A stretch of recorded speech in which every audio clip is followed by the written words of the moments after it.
Yes, sir. We are back on Sunday nights at 8 o'clock. Welcome for another episode of Stallion Speaks. I am your boy, the Italian Stallion, and looking to have some good conversation tonight. How about them Canes, baby? Listen, if you're a Miami fan in all the sports, listen, football obviously is the bread and butter that put us on the map. But I'm going to tell you this. If you like basketball and baseball like I do, man, what a great week for the Canes. And we were due, damn it. We were due.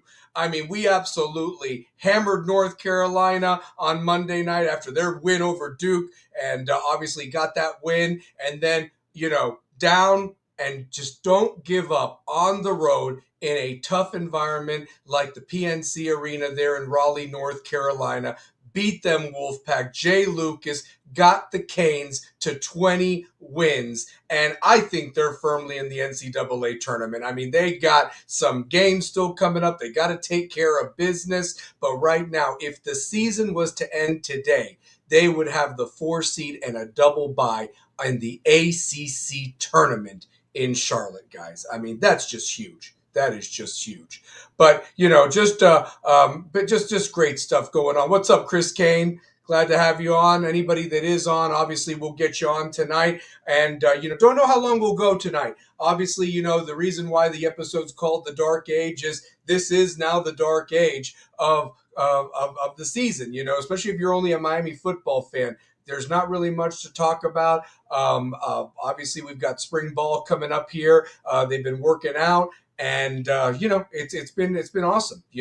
Just going to be excited and a lot of talk already. We've kind of talked about that talk a little bit. We're going to talk more as the season progresses and as we get closer to spring. But obviously, I want to do some housekeeping first before we actually get into the meat of the show. But I want to thank everybody that's watching the Rebels with a Cause channel. 194 subscribers, over 20,000 views. Keep punching that like button and sharing our cause so we can get others to join it. And, also the other thing, too, more than anything, is the fact that we couldn't do this without you guys. And this is what we do it for. And also, as always, the views and opinions of this program are not affiliated with those of any other organization. These are solely the Italian Stallions views, as well as any of my guest co-hosts that come on and any audience members. Also, please, you drive this show as well. Whatever you want to talk about in the chat box, I'll also put the link up here shortly to come on for a few minutes and speak your piece. Obviously, we got a lot to talk about, especially if you're a Miami fan. And then, we haven't even gotten to baseball yet. They just started their season and they just absolutely whipped some ass this week. I mean, that was unbelievable. I don't give a damn about who the opponent was. We've started sluggish against inferior opponents. And it's like, oh my God, this is going to be a long season. But Artiega and the boys, preseason 21, coming off of that awesome super regional run they went last year on that nobody expected, including yours truly. I was waiting for Artiega to be gone. I've been one of the biggest critics of Artiega. In fact, if people think that I've been rough on Mario, I've crucified J.D. Artiega over the years, especially when I was kind of wanting to maybe move forward in a different direction from the Damade and the Jim Morris group. But the truth of the matter is that he's finally getting some guys in here. We returned some players using that transfer portal correctly. And the offense was absolutely just amazing this weekend against an inferior opponent. We'll talk about that shortly. Programming note this week, if you haven't checked out my guy, you got to check out our guy, Big Game Kerry Reeves, the KR Big Game Show, Tuesday night. Tune in at 8 o'clock. Obviously, Wednesday, the bread and butter that started this whole thing, Rebels with a Cause at 9:30. We'll have the panel going, talking all things sports. And what a weekend in sports it's been, honestly. But before I get into talking about everything, I had the show before the Super Bowl and obviously went out of town, had a really good, successful business trip, learned a lot on it and a lot of things going for your boy, the Italian Stallion. But, the thing that I didn't get a chance to was we talked about hoping that the Super Bowl was going to be great. And it was absolutely dog shit. I mean, there's no other way to paint that turd. I mean, if you like defense, fantastic. But the Patriots looked completely overwhelmed. The Seahawks were better than them in every facet of the game. There was no adjustments made by the Patriots coaching staff whatsoever. And my hat's off to the Seahawks for taking care of business and kicking ass, just like I would have congratulated the other team had they won in a similar manner or any manner. But the truth of the matter is, as far as I'm concerned, guys, that national championship between us and Indiana was the national championship and the final game for me in terms of football. Sure, I watched a little bit of the playoffs, but it was fun that it lasted as long as it did, and I hope that we're in it just like we were this past year. But that being said, the Super Bowl was absolute trash. I don't care about the fact that the halftime show was whatever. The commercials were dog shit. I mean, there's no creativity. In fact, the people that I was watching with, we were actually talking about, hey, you remember that commercial from that year by Budweiser? Remember when Doritos did that one commercial? We're talking about the past commercials that are known or what have you. And there were a couple nostalgic ones, Budweiser with the Clydesdales never fails, with the bald eagle, America, and then you look at the other beer commercials, but then you have these other websites and they try to be funny. There were a couple commercials that I thought were okay, but it used a lot of AI, and pretty soon everything's going to be AI, with the way these commercials are, and the de-aging of using actors and doing the must-see TV group. Of course, it was NBC, but I really feel that it was just, I found myself more intrigued with, luckily, that I was watching the game with people and we were having a conversation of other things, and I found myself even dozing a little bit in that second quarter. So, it was a bad Super Bowl. It really was. And, finally the teams kind of got going there in the second half. But by that point, you might have lost your audience. You needed some fireworks right at the beginning. And the hoopla and everything. And the fact is unfortunately, now we're in the dark age of football. And, people had pointed out, oh, the USFL, well, that's fine. Listen, next month, I care about March Madness. And especially if these Canes are going to be there, that makes it even more fun, because I had a lot of fun when we went to Houston a couple of years ago in that Final Four and had a chance at immortality. We just ran into the best team in Connecticut. But truth be told, that was a great group by Larinaga. And Jay Lucas, man, has done phenomenal. 20 wins in his first season. I even said on here, I said Miami's going to make the tournament in his first year. Mark it down. And I just knew what a guy the guy was. He was a great recruiter and defensive specialist coach there at Duke. He had the connections. When Miami went in on him, Miami showed to me they wanted to win in all the sports, including basketball. And this guy has won the fastest coach in an ACC first year since Bill Guthridge did it when he took over for Dean Smith and had Antoine Jameson and Vince Carter. We don't even have guys like that. But what we do have is guys like Shelton Henderson, who decommitted from Duke, comes to Miami and is balling as a freshman. Malik Renault, I'm telling you, man, 26 points yesterday against the Wolfpack. That was phenomenal. And I'm watching the game, and who do I see there? Our friend of the show, Dr. Jackass Phillips. Jim Phillips was in Raleigh, smiling, politicking, and nothing could ruin my mood more, knowing that sorry son of a bitch is still our ACC commissioner, and there he was, yucking it up with all the Raleigh fans there, and I just love that Miami did what they did and fucked his little precious Tobacco Road teams. Both of them in 1 week, man. I loved every moment of it, honestly. And fuck him, honestly. Always there around Miami now, Mr. Notre Dame. Again, I'm looking at the calendar. We're at February 15th, the day after Valentine's Day, and that sorry son of a bitch is still the ACC commissioner. And he was there with that stupid look on his face. Oh my gosh. I wish somebody would have poisoned his nachos, to be honest with you. But that being said, even more pathetic than his appearance yesterday and still being the ACC commissioner, and the fact that the Super Bowl was worthless, was the fact that Italy's men's hockey team literally laid a complete goose egg, got their ass handed to them in more ways than one in their own home country, 11-0 to fucking Finland. Finland. I mean, and here's the thing, you're Italy. You should have been ready for this. And you got your asses absolutely pulverized.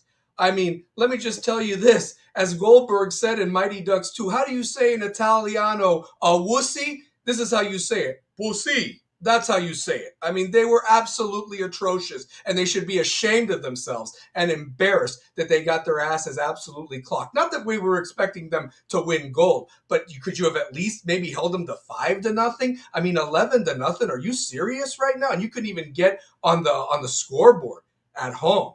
It's absolutely pathetic, man. And you were the host country and got your asses drilled like that. Should be ashamed of yourselves. You fucking suck. I mean, awful. Absolutely awful. But that being said, the good news is the fact that, we can talk about some other stuff going on. And the fact is that the dark age has begun, unfortunately. And what I did want to talk about was, what were some of the things that you guys enjoyed from this Miami football run? More than anything, we were talking about the truth of it is that as I was reflecting back and even watching this sorry ass Super Bowl, all I could think about was, man, we really let one off the hook there. We should have beaten Indiana. But here's the funny thing. I'm at this banking conference. There's other banks from Indiana there. And every time somebody introduces themselves, I have to hear, "Go Hoosiers." Well, they know that I'm from Knoxville, Tennessee. They right away think I'm going to say, "Go Vols." And I'm like, yeah, I went to school there, got a couple degrees. But the truth of the matter is, baby, I'm 305 all the way. So it would have been nice to say national champs for the 6th time, But hats off to them. They're the champs. They're the defending champs, and it is what it is. But I'm sitting there watching that sorry-ass Super Bowl, and I'm thinking to myself, God, why didn't we just pull out one more thing? Or why didn't Dawson have a better game plan than what we did? But at least we were there. We made the best of it. And if you listen to Mario's comments on Greg Olson's thing that he did, and he was talking to some New York alum Miami Canes this past week, he said that we're not going anywhere. And whether he's telling the truth or not is beyond me. But I really think that Mario, what's up, Miss LNV? How you doing, my love? How you doing, dear? But I facts are facts. I mean, if Mario's feeling a little cocky, he needs to be. All right, he's just gotten his quarterback. He's already talking and making the comparisons to Cam Ward. I saw Cooper Barkade kind of doing some drills. So they know what they've got to do. All right. The thing is that you know what to do, but are you going to put the hard work in? Because there's going to be 135 other fucking teams working just as hard, if not harder, and they want to be where you were at least at. And what you've got to do is repeat to get back there, only this time get it done and be the fucking bride and not the bridesmaid. And truth be told is the fact that, as I reflect back on the season, there were some great moments. And, I'm going to put the link up here if you want to talk about it and share what really stood out to you guys, honestly, because, I could talk about this season over and over again, that, yes, there were some great highs. There were some lows, too. How does everybody forget where we were at when we lost to SMU? I mean, we thought, oh, it's done. They're going to lose a couple more and going to fold like a complete seat like we've seen so many years before. And what did they do? They went on a fantastic run and was there with about 52 seconds to go when nobody gave them a shot. Now, nobody. I mean, we did, but the national pundits, those sorry sons of bitches, making predictions that we were going to get run off the field. But that being said, we were right there, one bad pass away from immortality and just giving the biggest fuck you back to college football. We just didn't do it. We didn't. But I will say this. Some of my favorite memories of this year was kicking Florida State's ass up and down that field. Forget about that they came back. But the fact is that we just absolutely owned them and have just put another game in between us.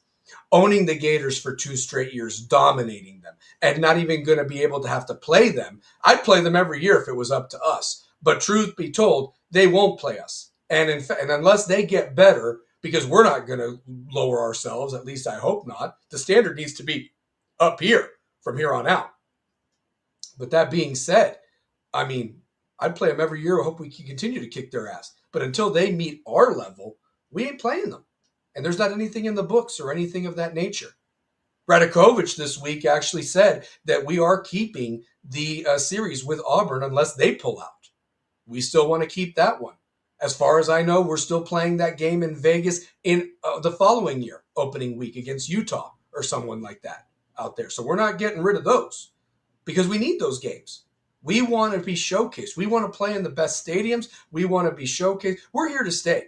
And I liked what Mario had to say. And Mario knows how close he was. He just needs to finish the story, and I think he'll get it done in Vegas next January. And I'm going to keep saying that, and I'm going to will it into fucking existence until we are all celebrating, and I'm there to see it live. That's my goal, more than anything.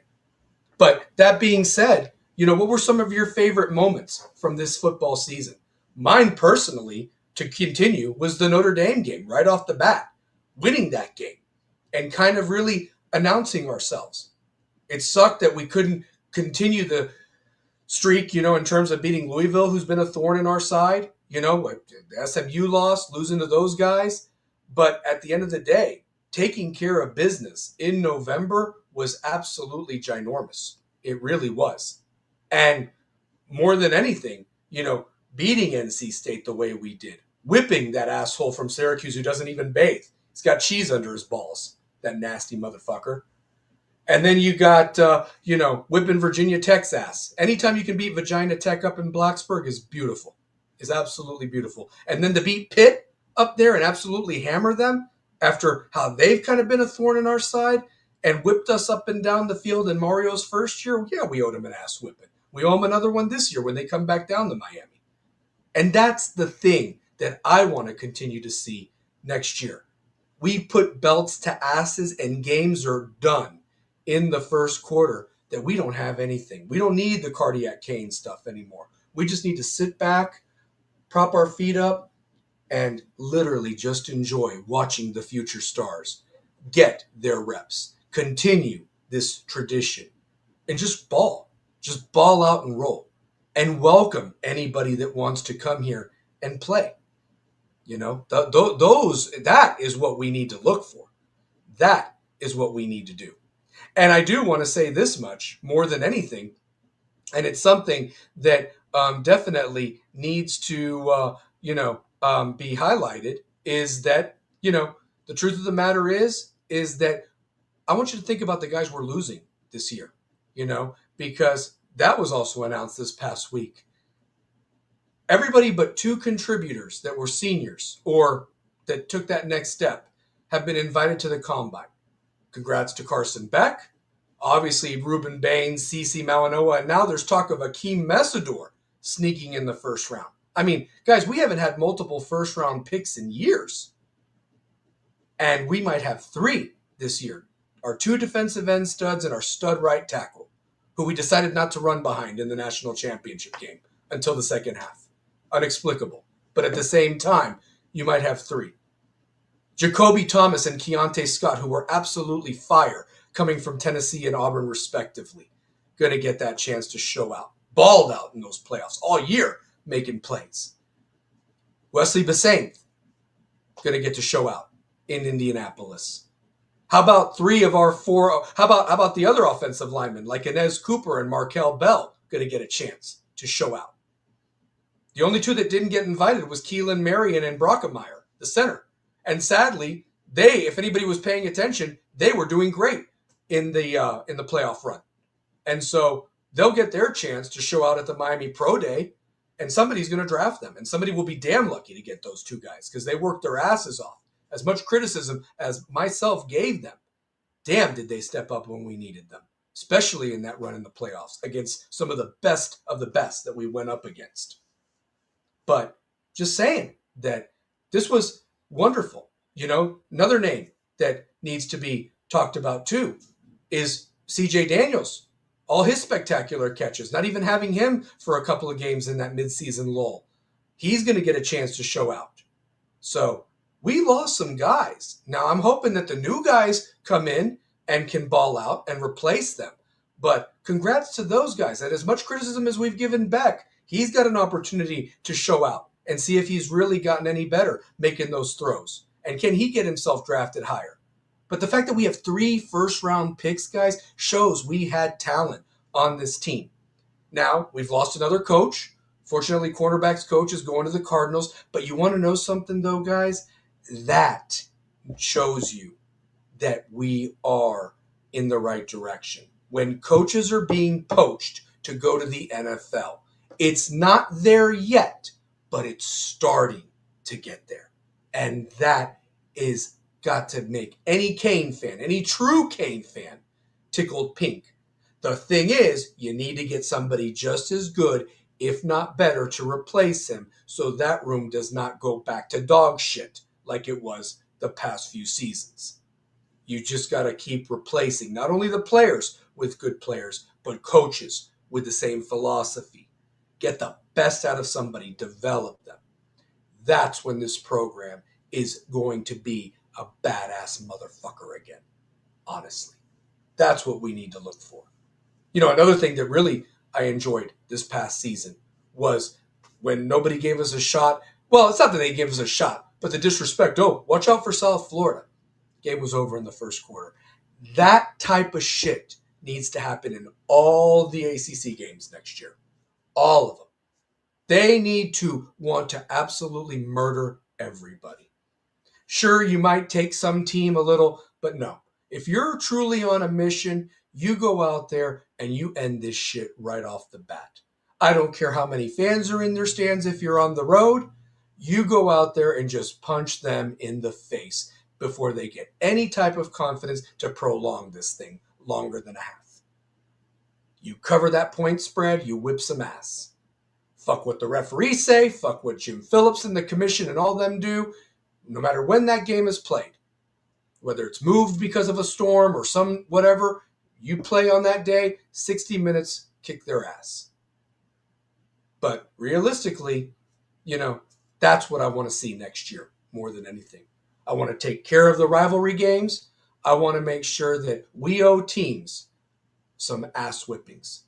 North Carolina is at the top of that list. Absolutely an ass whipping. Florida State, make them $600 million in the hole. Just continue to just absolutely destroy these teams. Duke, slaughter them. Pitt, slaughter them. Virginia Tech with James Franklin, don't even let them have any momentum in his first year. Blow them out. Have Thanksgiving a week early. That's what you got to do. Clemson, fuck them. Hell, piss on Howard's Rock when you're done with them. That's what you should want to do. That is when you're back. They can shake their little school buses all they want. Run down that hill. It's about what it should be done. After that, the only fireworks is going to be Miami touchdown Mensa. Touchdown. Barkay. Touchdown Fletcher. Anybody. Everybody. Sack, strip fumble, return for a touchdown. That's what you got to do next year. So that's what I want more than anything. Now, I had the link up. If anybody's watching that wants to come on and talk about what some of their memories were, we can talk about that. Because truth be told, it was an awesome run, guys. It really was an amazing run. And like I said, again, I was watching that boring ass Super Bowl, and all I could think about was, God, I miss watching my Canes football, and it's going to be a long off season, and I'm ready for spring football already. I know the guys are putting in the work. They should be wanting to put in the work. They were this close to tasting a national title, and just get it done next year. You've announced yourselves you're here. Announce yourselves you're there to stay, and now you got to take this title from us. That's what you got to do more than anything. So, but yeah, continue talking about football. The other thing that I wanted to talk about more than anything is this basketball team, man. I mean, and if you don't like basketball, that's fine. But I'm going to tell you this, man. What's up, Shane? How you doing, brother? I hope you're feeling better, man. Sorry that you were under the weather last week. But yeah, if you want to come on and talk a little bit, I mean, you can even talk about your team. What did you miss from the football season, last year? What stood out? What was a memory that you enjoyed? What's something that you're looking for your team, whether you like Miami or not? What is something you're looking forward to next year that you want to see your team do? Other than the obvious, everybody wants to win the national title, but how about you start with winning, 6 games? How about you start, beating your rivals. So, yeah, man. And I saw you working out at the gym just like I've been working out at the gym, man. Just keep working at it, man, because I saw a picture like what you were saying, and you got to stick with it, man. You got to stick with it. So, but I'm just saying, man. Like, but yeah, that those are realistic goals for some teams. At least beat your rival. I mean, what are you going to lose for the 6th year in a row, 7th year in a row? I mean, fuck moral victories. Go out there and kick their ass. Maybe you have some guys make an All-American team. Maybe that's important to you. Maybe that you actually show up and are competitive in games where nobody gives you a chance. Maybe you pull an upset if you're the underdog. So, like I said, what I want from this program is that Miami stays where they need to stay up here. The recruiting, the money that's been put in here, you can't go backwards. It's just unacceptable. Cannot be. Especially when your basketball team with a first-year coach who I said was going to absolutely make the tournament is right there. I mean, I want to talk about him real quick, honestly, because realistically, and we can go back to football, we can. But realistically, Miami beat the North Carolina Tar Heels Monday night. And yeah, Caleb Wilson got hurt. I hate seeing any kid get hurt. He's been a fantastic freshman. A lot of them have. But you listen, you play with what you got. Shit happens. Injuries happen. We're well aware of that in any sport that we've been Canes fans. And you play with what you got. And like Arizona found out last night, not having Koa Pete, Texas Tech comes back from another deficit. They've upset Duke, they've beat Houston, and now they've beaten Arizona. Texas Tech is a scary fucking team that I want no part of in March. But you got to play somebody. But the truth of the matter is what this Jay Lucas has done for Miami, I'm not surprised. Other people might be. He should be a shoo-in for ACC Coach of the Year, if not national. To take a dog shit program like Miami, who barely won, I think, 7 games last year. We were getting absolutely hammered by 40 points by Duke last year. Now, we don't play Duke this year on the schedule, but I'd like to get a shot at them in the ACC tournament. If the matchups stay like that they're the 1 seed and we're the 4 seed, I'll be there in Charlotte for that one. But the truth of the matter is that we don't play them this year.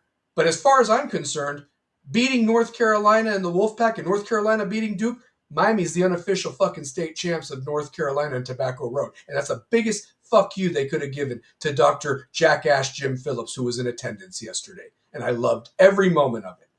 And then, yesterday, Malik Renau, 26 points, man. And ironically from Indiana. He played at Indiana. And he's come here to Miami, which is more irony than you could think of. But damn, has that boy balled out. Etchefu, who's been a journeyman all over the place, started his career at Kansas, only had 1 point. But damn, 7 feet under the basket, it helps. Donaldson, Washington, those guys, these are fun guys to watch, man. And I know that they don't have much depth, but the starters, I put R5 against any 5. And that's why it's March Madness. Just be there in the conversation. 20-5. It's just incredible to think about. And I couldn't be prouder. And yesterday, could have just given up. But they scored 8 straight points and beat NC State at NC State. And that's a tough place to play. I've seen Duke teams lose there in the past that shouldn't have lost there. I've seen North Carolina lose there in the past. I've seen Virginia lose there. But, man, Miami got it done. Now, you got to keep taking care of business. You got Virginia Tech, who is coming into our house, and they've inexplicably won a game against Clemson, only to fumble it yesterday against Florida State. And now they're outside of the bubble looking in. You can't lose the momentum that you had. We've got Florida State next week. They're improved, but I'm sick and fucking tired of losing to them in basketball. We lost to them when we were honoring Larinaga the day after the national title, for fuck's sake, and found a way to lose. I'm tired of losing to that team. There's no Leonard Hamilton there. Yeah, they've got a decent coach. They've got some players. They've won some games, but they're not where we should be at right now. We need to handle them up in Tallahassee. We owe them an ass whipping. Because if you don't take care of business against these teams that aren't going to make the tournament, then all that work you just did this week and what you've done all year is for nothing because you're not firmly in. I would like to think that we're firmly in with that North Carolina win, but you've got an opportunity to beat Virginia next Saturday in a big judgment day of basketball that day. Next Saturday, if you like college basketball, tune in. You've got Michigan and Duke. You've got Arizona and Houston. You've got us against Virginia, another ranked opponent that could get us in there into the NCAA tournament. Hell, you finished the year at home against a ranked Louisville team that beat Baylor on the in a neutral site game yesterday. And Louisville is still ranked Louisville. And so you can win that game. You win those two, great. But you got to win these other games against the Boston Colleges, against the Florida States, against the Virginia Techs. Because otherwise it's all for naught. And the most important thing is you're right now in number 4 seed in the ACC tournament. You still got 6 games. There can be some movement, but you want that double bye. Because if you can avoid playing Tuesday and Wednesday and get to that Thursday where you'll probably be matched up against somebody that might have already played 2 games, definitely one, and you're fresh as a daisy, especially with our limited depth, you win that one, and more than likely you're playing Duke on Friday the 13th, which happens to be my birthday. That would be my dream scenario right there, to watch Duke and Miami play with a chance to maybe play a Clemson or a Virginia Saturday for the whole thing on the 14th in Charlotte, right there in Dr. Jim Phillips's backyard. That would be amazing for this basketball team. And Jay Lucas has done it before as an assistant at Duke. So he knows what it takes to win the ACC tournament. And if we can get some more NIL money and get some more dudes in here, he's got some recruits coming in. Keith Henderson, develop these guys. He's got a great staff. They're fun to watch, man. You know, thank God for Echefu and Renault and Donaldson for being here. You know, but they're going to be moving on. They're seniors. This is their last year. But damn, it's nice that at least they have balled out and brought something, because this program was horrendous last year. And it was unbelievable how far we fell from just a couple of years ago, being in Houston with a chance to take Connecticut, you know, and we just fell short. And this to go down, it's just inexplicable, guys. So I would love for us to have a chance to, you know, take care of business, win a couple in the ACC. And even if you don't beat Duke, who is one of the top teams in the country right now, if you can go toe-to-toe with them and even get to that de facto Final Four of the ACC tournament, you're in the tournament. You're in March Madness, and you've improved your seed. Right now, they're calling that Miami's a 10 seed. Maybe you flip that and become a 7. But, man, just to be in the conversation and be in March, it would be outstanding for this program. And so, you know, and again, anybody that's watching, you know, if you like Canes basketball, your thoughts on it, I mean, there's the link coming up right here, honestly. So it's definitely something that you need to catch if you haven't watched. And I know that not everybody is a Miami basketball fan. I know that some people are only Miami football fans. But at the same time, if you like them all like me, then you're going to definitely watch and root for the Canes. And if you can be a badass in the 3 major sports when it comes to the men's sports, football, basketball, and baseball, it's a wrap, baby. And especially that we've already talked about that the ACC has put more value in basketball and baseball for years now. And so you can own the football very easily. Continue to own the football like you've done this past season. Make it that you finally get that over the hump of the ACC championship. I mean, hell, you've won in basketball too before you've won in football. You've won in baseball before you've won in football. Would have never thought that. Baseball, I could see. Basketball, no. Not with the heavyweights that they have in there. But damn, man, you know, like this is a chance for us to have a great year in all the sports for Miami. And the money that comes in from that will help the smaller sports. And we'll make sure that we continue to be competitive and the best in those sports going forward. But man, just awesome. Just it gives me chills, and I'm proud as a Miami fan because I've rooted for them. I remember the Perry Clark days. My God, Frank Haith and that ridiculousness. Thank God for Larinaga for those years that we had him. And some were good and some were okay. But man, when we can get something competitive, and we need to keep this Jay Lucas here. Don't let him go somewhere else. Because he's a hot commodity. Somebody will grab him.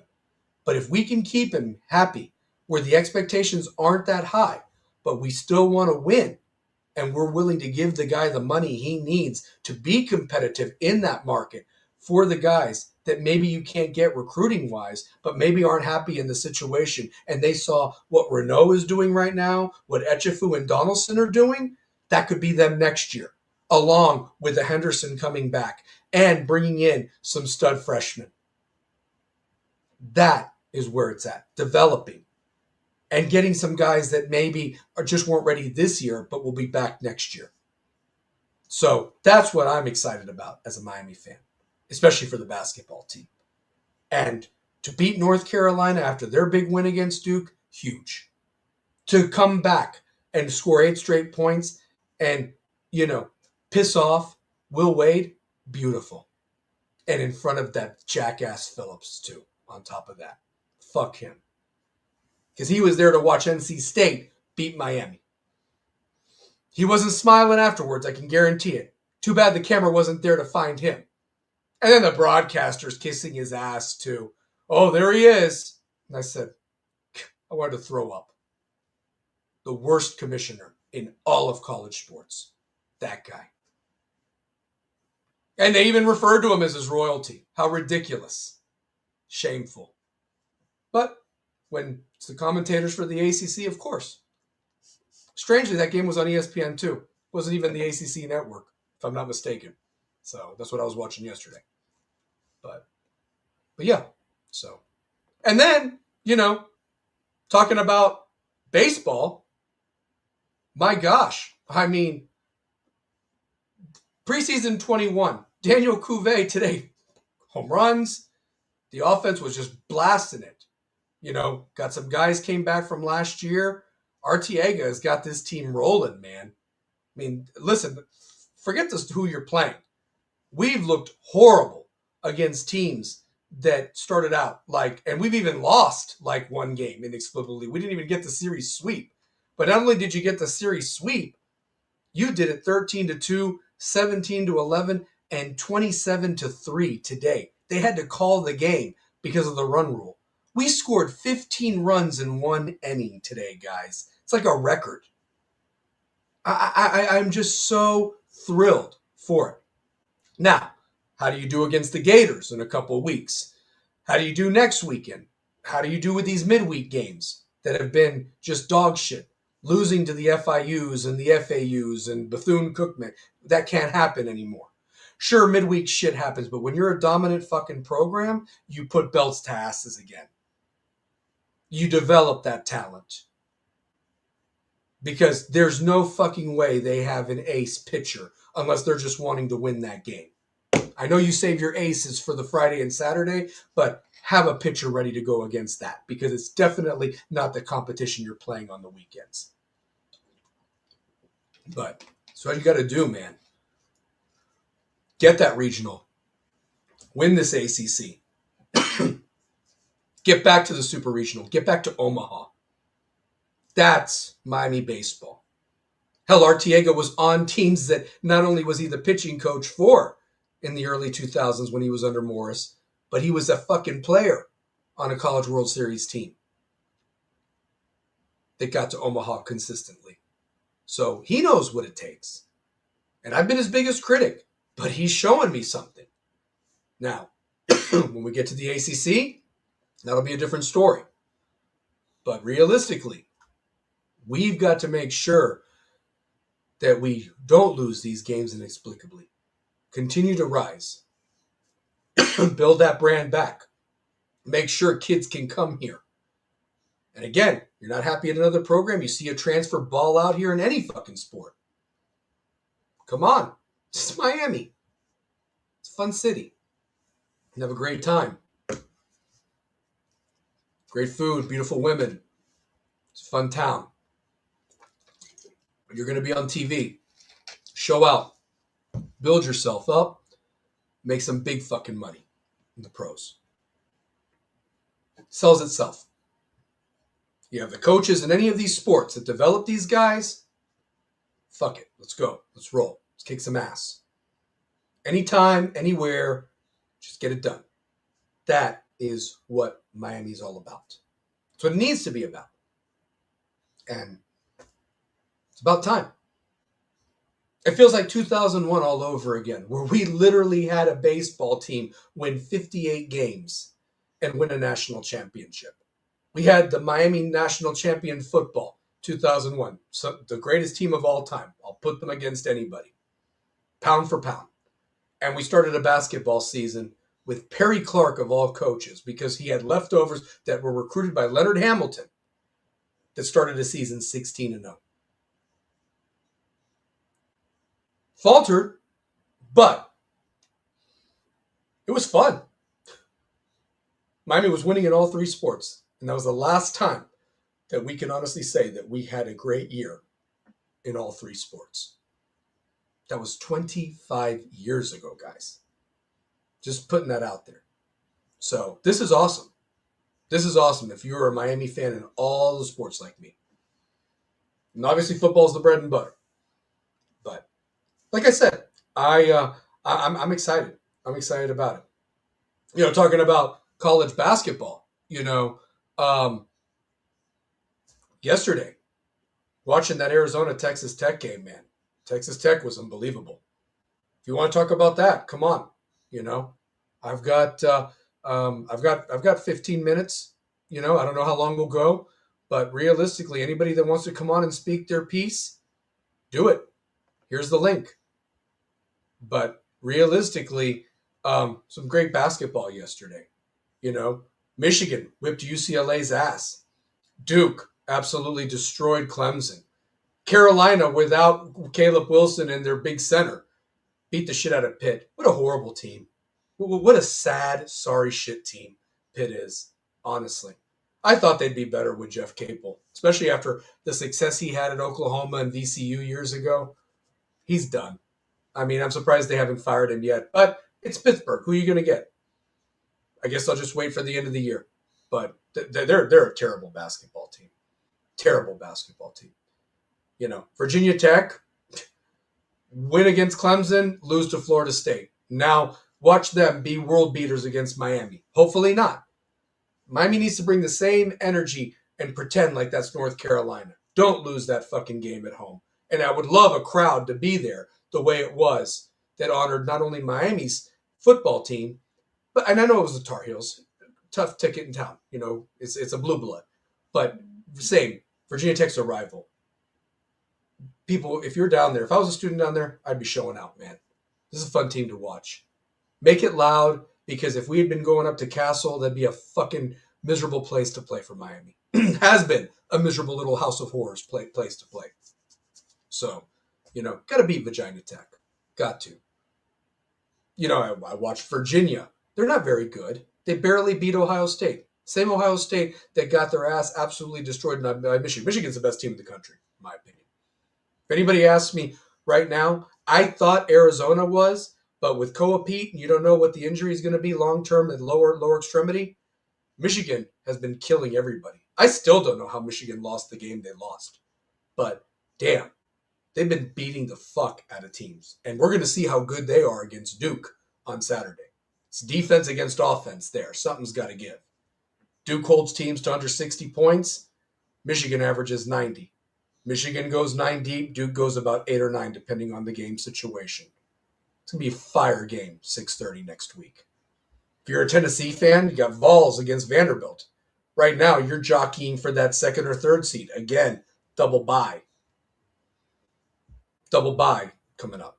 So, this is where you got to win. And it's hard to believe we are a month away from tonight, Selection Sunday. And I can't wait to cover it. Can't wait to cover it. See where our Canes are at. See who got the 1 seeds. See what the path is. You know what would be amazing?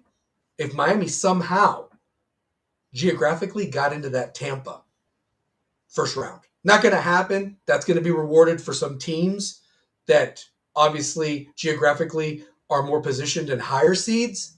But Miami gets a 7 seed in Tampa. I feel sorry for the 2 seed that's there, because that could be an upset. Or a 10 seed. Miami's done great with a 10 seed before, too. But I'd like to see how high we can get, because the higher the seed, the better probability. But again, it's about matchups, geographic location, styles, coaching. We got a great one. Jay Lucas, Coach of the Year, hands down for the ACC. Hands down. I don't even. They win 4 out of the next 6, or they win out. It's a wrap. But I think he already should be, based on what this program was, the bottom of the barrel last year. And complete roster sweep. So,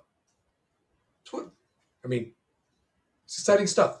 Next Saturday, though, my gosh, the matchups speak for themselves. Arizona, Houston, Michigan, Duke. Some people are saying those are the top 4 seeds. Some could argue Illinois is in there, Connecticut, But Connecticut escaped against Georgetown again. I don't know about them. They're good coached. They're well coached. Danny Hurley, come on. 2 national titles. We saw how good he was in Houston when we got to the Final Four. But truth of the matter is, they play to the level of their competition. They're not like those 2 teams. Got talent, got his coaching, but they don't have killers like what they had a couple of years ago. Michigan, killers.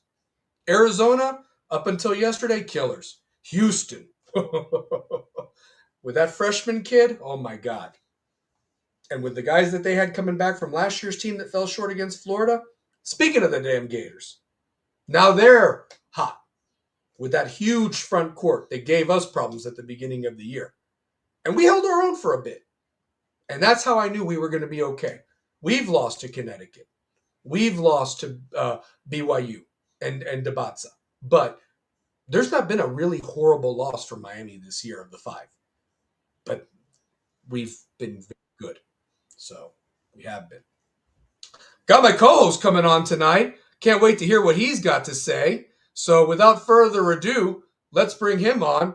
And couldn't have timed it any better. So without further ado, the great Larry Frank is in the house. What is up, brother? How you doing? What's good, man? What's good? What's good? Well, it's good, man. I didn't want to be a troll because I know you're a Carolina fan and so forth, but I had to brag on my Canes for getting that done on Monday night. I mean, and I've been saying Jay Lucas is the truth and Miami would make the tournament. And I was just like, you win that one, but you got to take care of Vagina Tech tomorrow night at home or Tuesday night. You can't win those games and kind of be in the tournament and then 1 foot out, losing to a Florida State next week in Tallahassee or Trailerhassee, rather. Right.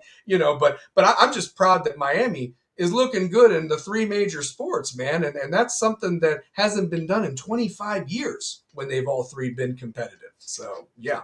Right. But what's your thoughts, man, of what's going on? I mean, we haven't talked in a bit, but I talked about how that Super Bowl was absolute dog shit. I was bored as hell during it. And, I was also wanting to talk about that this is now the dark age and the fact that there's not going to be college football for a while. And I'm watching that Super Bowl and I'm like, man, I'm thinking back to our college football and not watching this Super Bowl. I could give a shit about the damn commercials or anything like that. But what's your thoughts, man? Listen. Right on cue with the topic of dark ages. You see old young LFJ back in the dark ages back in the day. I love it. Yeah, man. I love it.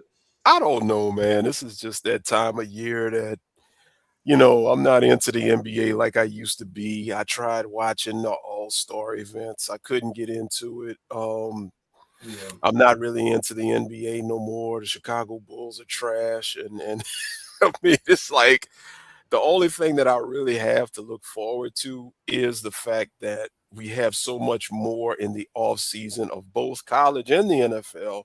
It kind of gives you a little bit of appetizers as we get along because we've got 6 months. It'll be the end of August going into Labor Day weekend, 6 months from now that we've got to Mm-hmm. figure out how to navigate this. I'm Mm-hmm. usually good, on the NFL side till July when training camps begin. Yeah. But dude, I mean, fortunately, spring ball will happen next month in college. That'll give us a little something to, kind of see, what we're working with. And then in April, you have the NFL draft. So you got 2 months coming in that you're going to have a little bit of football related stuff. Mm-hmm. Um, May, that's really to me the worst month because May is kind of like you have nothing. You You have the really don't. NBA playoffs kind of getting going a little bit, so there might be a little something there. Um, but other than that, I mean, it's just a rough going. Um, and like I said, I don't expect much of anything out of North Carolina. I think they were so just emotionally invested in their Duke victory Mm-hmm. that when they played Miami, and I mean, I wasn't even shocked that Miami beat them coming off of that Mm-hmm. Duke game. I wasn't shocked at Yeah. all because, Yeah. on the hardwood, it's almost similar to like on the gridiron when you have these big time emotional rivalries. You survive those rivalries, and then when you get into another game or the next game against an opponent that maybe not might be a big time rivalry, Mm-hmm. emotionally just juiced out of that rivalry game.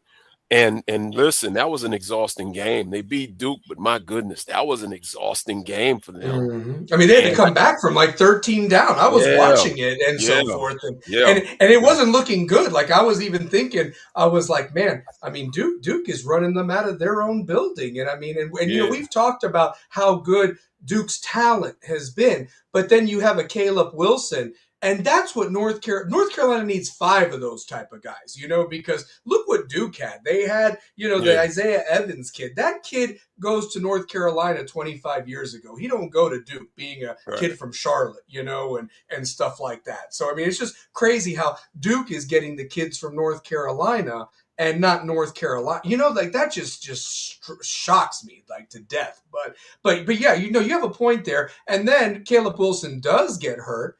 And it sucks. And I don't know. I mean, Dick Vitale yesterday when I was watching Duke Clemson mentioned something about they don't think he's going to be back. But Caleb Wilson Yeah. on his Twitter said, "No, I'm going to be back. I'm going to try my best to be back." But here's the thing: before you jumped on, I just mentioned something.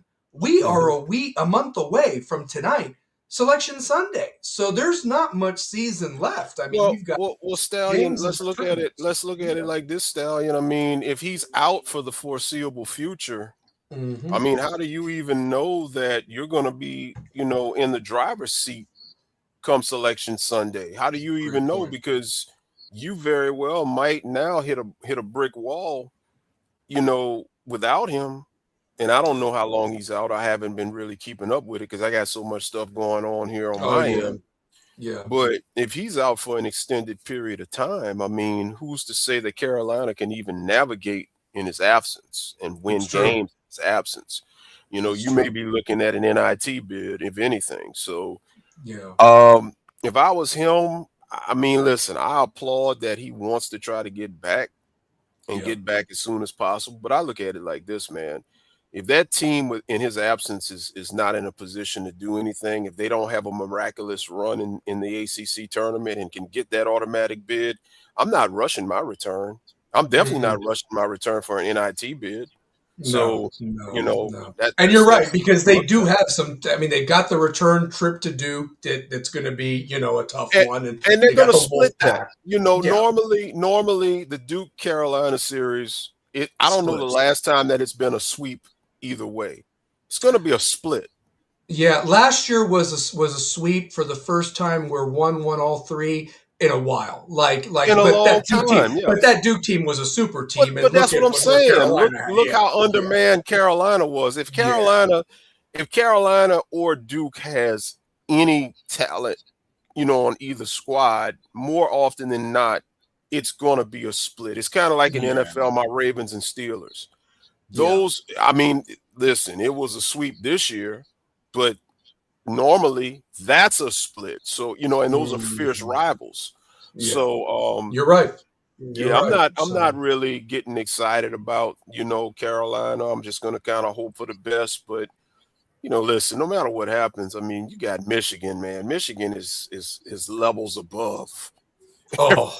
Carolina Yeah. right now. No, no, no. Let me tell you this. What I was saying was what's going to be interesting when Duke and Michigan match up next week. You got Duke that holds teams traditionally to 60 points or under. You got Michigan running 90 on offense. Something's got to Yeah, give there, on Saturday yeah, in a yeah. neutral site game. I mean, it's got like a Final Four Elite Eight type of feel to it, And then on top of that, I'm glad you jumped on because here's something that I wanted you to see that I thought that you would be shocked about.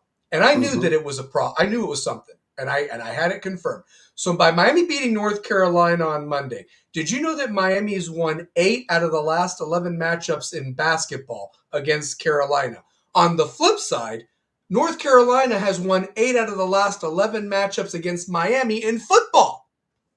Who would have ever That thought that when we is joined the ACC, bro? that is in a crazy, crazy stat because in the grand Yes. scheme of the history on the gridiron versus the hardwood, I don't think anybody would have predicted that, on the gridiron, Carolina would have a dominant run, and definitely not on the hardwood that Miami would have the edge, Yes. in the last 11 games or whatever. So that is a crazy stat. But look, credit. I mean, listen, I'm a hurricane in the fall, but I mean, I'm a Tar Heel, in the winter and the early spring. And I'll Oh, give yeah. credit where credit is due. Miami, Jai Lucas, I mean, he's doing his thing at Miami. And I think hmm with He's what he amazing. has going Yeah. on right now, if they can finish strong and get a good seed and make a run, maybe mimic, that Elite Eight, or rather that Final Four appearance that they had a few years ago under Coach L, I think Miami basketball puts themselves in position to maybe be the next big thing in the ACC because Oh, it's yeah. always going to be Duke and Carolina as your top two in the ACC. And then there's always that third team in the ACC, and that kind of is round robin. Some years it's NC State, some years it's been Georgia Tech. So that Louisville, Clemson, one of Louisville, them two. Clemson. Yeah. There's always going to be Yeah. somebody vying for that third spot that Yeah. can make some noise. So I think Miami's putting itself in position. And ironically, I think the football program and as good and the success that you've had. What's up, Chris Kane? The success that you had from the football program, I think inadvertently may help assist the basketball program because it I gives agree. exposure to Miami. I mean, think about it. If Miami go back the last since 2001 prior to Coach L coming in there on the basketball side and go back to 2001 for football, when has Miami ever been even a threat in basketball? They haven't. No, not really. So, No. you know, Coach L kind of gets the spotlight back on Miami a couple of years back. And now the football team, they've gotten the spotlight back. I saw that Mario and the football team were in attendance the other night. They Yeah, got they a got lot of honored. love. They They got got honored. Yeah. honored, you know. hmm So Yeah. that's pretty good. And listen, I say it all the time.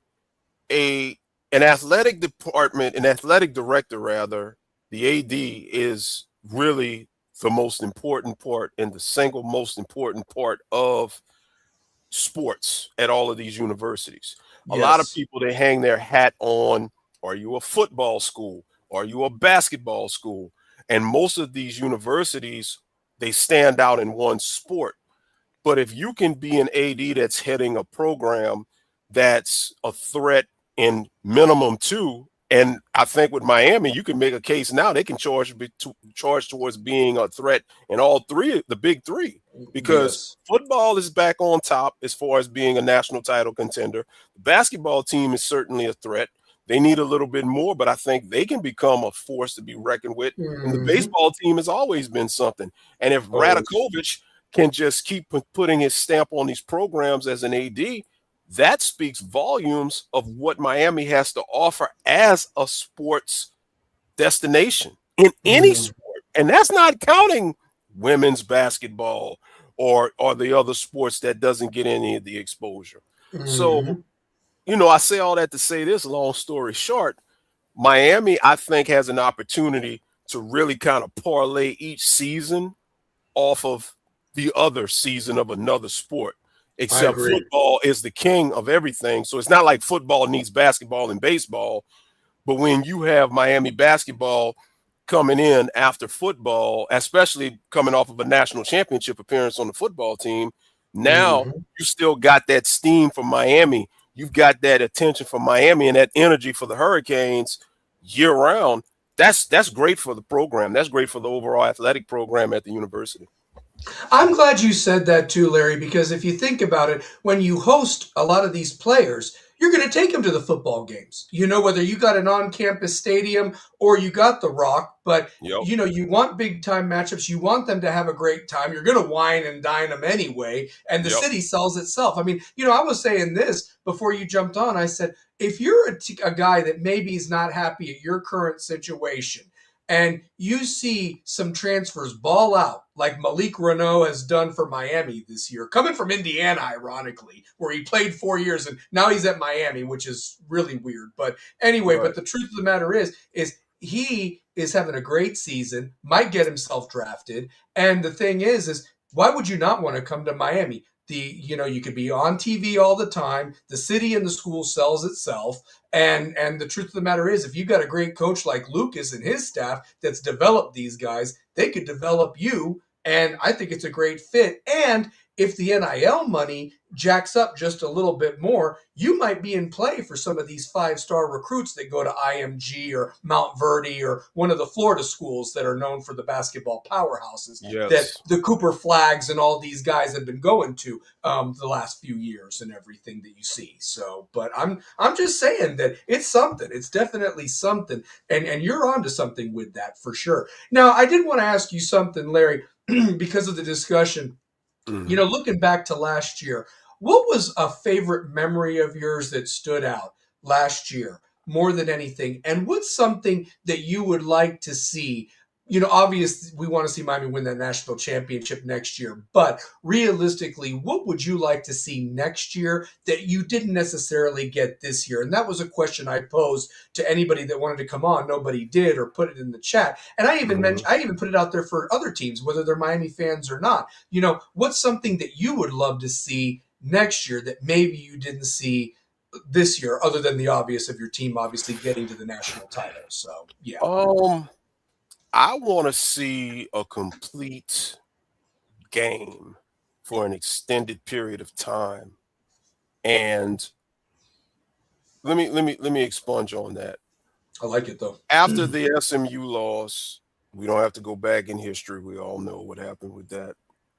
The next four games that Miami had, special teams, offense, defense, they all did their job. And then they get into the playoffs, and well, I mean, A&M, that was a dogfight, but the offense stepped up when it needed to most. Defense obviously held it down the entire playoffs. The offense, the inconsistency of the offense, and I mean, on Utah, which we're on hiatus right now, but we talk about it all the time, myself and D and AO and everybody, just to get consistency from play calling, personnel usage, and then putting Amen. it together in the games.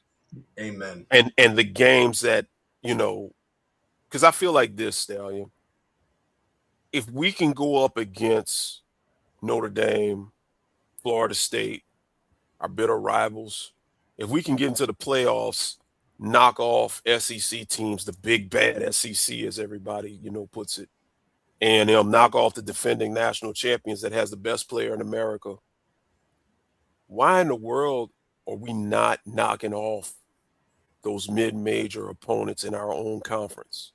And no Amen. disrespect to SMU and Louisville, but let's just call it what it is. Mm-hmm. Those teams are Mm-hmm. not on Miami's level. Yep. And Yep. I know the games are not played on paper. I wish they were, but they're not. But let's just be honest. If you look at Miami's schedule from top to bottom every year, Miami should easily 10 to 11 games guaranteed. There's always going to be Yes. that one that may catch you off guard. That happens. Very hard to go Sure. undefeated these days. Sure. But 10 to 11 games guaranteed. Miami, hands down, has the most talented roster. I'm not saying this as a Miami fan. I'm saying it because it's the damn truth. If you look at Mhm. every other ACC team from top to bottom, Miami has the most talented roster. There's no reason why Miami cannot consistently win games versus inferior ACC competition. Correct. So if it's one thing that I would want moving forward that we didn't get, is I want to see Miami do to the competition in ACC play in years past what we saw Alabama do, what we saw Georgia do, what we Yes. saw Ohio State do, what we Yes. saw, those past Oregon teams do. I want domination. If we wind up, hold on, let me fix my thing because I see I'm blurred a little bit. I'll keep talking. If Keep I talking. see, yeah, if I see it to where we're in a position where we're the better team, we have no business struggling versus multiple teams in the ACC. Now and then you're going to have a team that's going to rise to the occasion. It happens. Hmm. And if we're in a dogfight with a team here and there, I get it. It happens. But we should not be in these situations where we have to grind out a win versus an SMU or grind out a win versus a Georgia Tech whenever we play them or a Fact. Virginia. Yep. Fact. We take on a team like that, we should dog walk their ass from the opening coin toss until the final whistle. Yes. Yep. And it should be no kind of doubt what this team can do. Hmm. So my fear, this is my fear. I've kind of, like I said, everything's been going on off season and we've been off. But I'm gonna put it out right here on Stallion Speaks. The biggest fear that I have right now as a Miami Hurricanes fan is the success that we've just tasted. And you know what? I'm beginning to hate the term rat poison. I Hmm. hate that term. It's cliche. It's It's cliche. It's cliche. cliche shit. Yeah. But the success that we've just seen this past season and what's being said upon us from all of these national media pundits, getting Darian Mensah, bringing back the entire running back room, bringing in Hmm. all these top-notch receivers that's got all this upside, bringing back pretty much the entire secondary, minus a couple of guys, Omar Thornton coming in, that's going to be a replacement for Keontae Scott, and Hmm. bringing in Conrad Hussey coming in too. Hussey So coming yeah. in, all Yeah. these guys here, getting Moulton back, you Yeah. know, we got all of this stuff coming up, and I'm just worried that, okay, can this team navigate the expectations? And even furthermore, because now we're seeing some coaching turnover. Hmm. Merritt taking the job with the Cardinals, with Hmm. my guy, the safeties coach from Jacksonville State that we got that came along. He's been developing guys and sending them to the league. I can't think of his name, but he went to the Cardinals as well.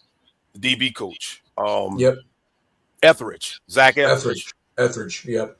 So you got a lot of attention on possibly Jason Taylor, getting up out of here eventually. Hmm. And here's the kicker. We better enjoy Corey Heatherman next season, because if Miami replicates what it did this past season on defense, Heatherman is out of here. Yep. Somebody's giving him a job, either going to the NFL to make more money or he's going to get a head coaching job.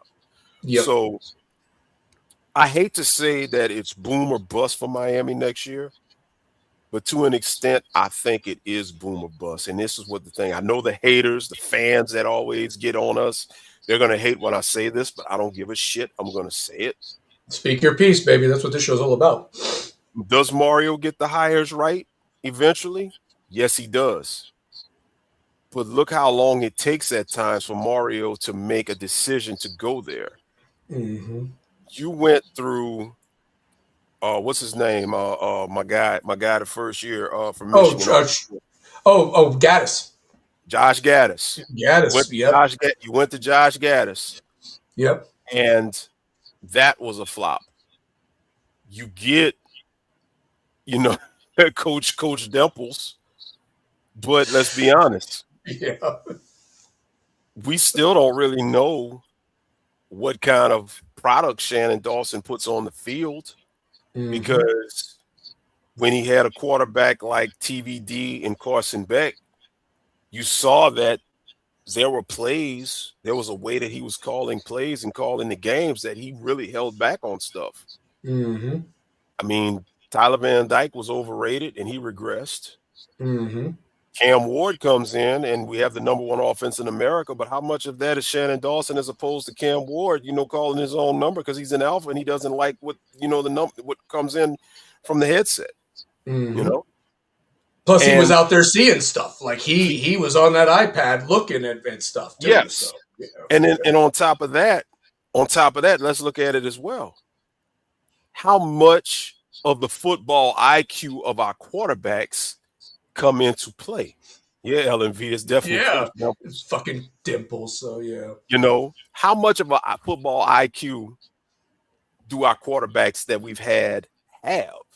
Mm-hmm. Carson Beck, in 6 of his losses, threw an interception on 4 of the final drives that could have gotten his team a victory, going back to Georgia.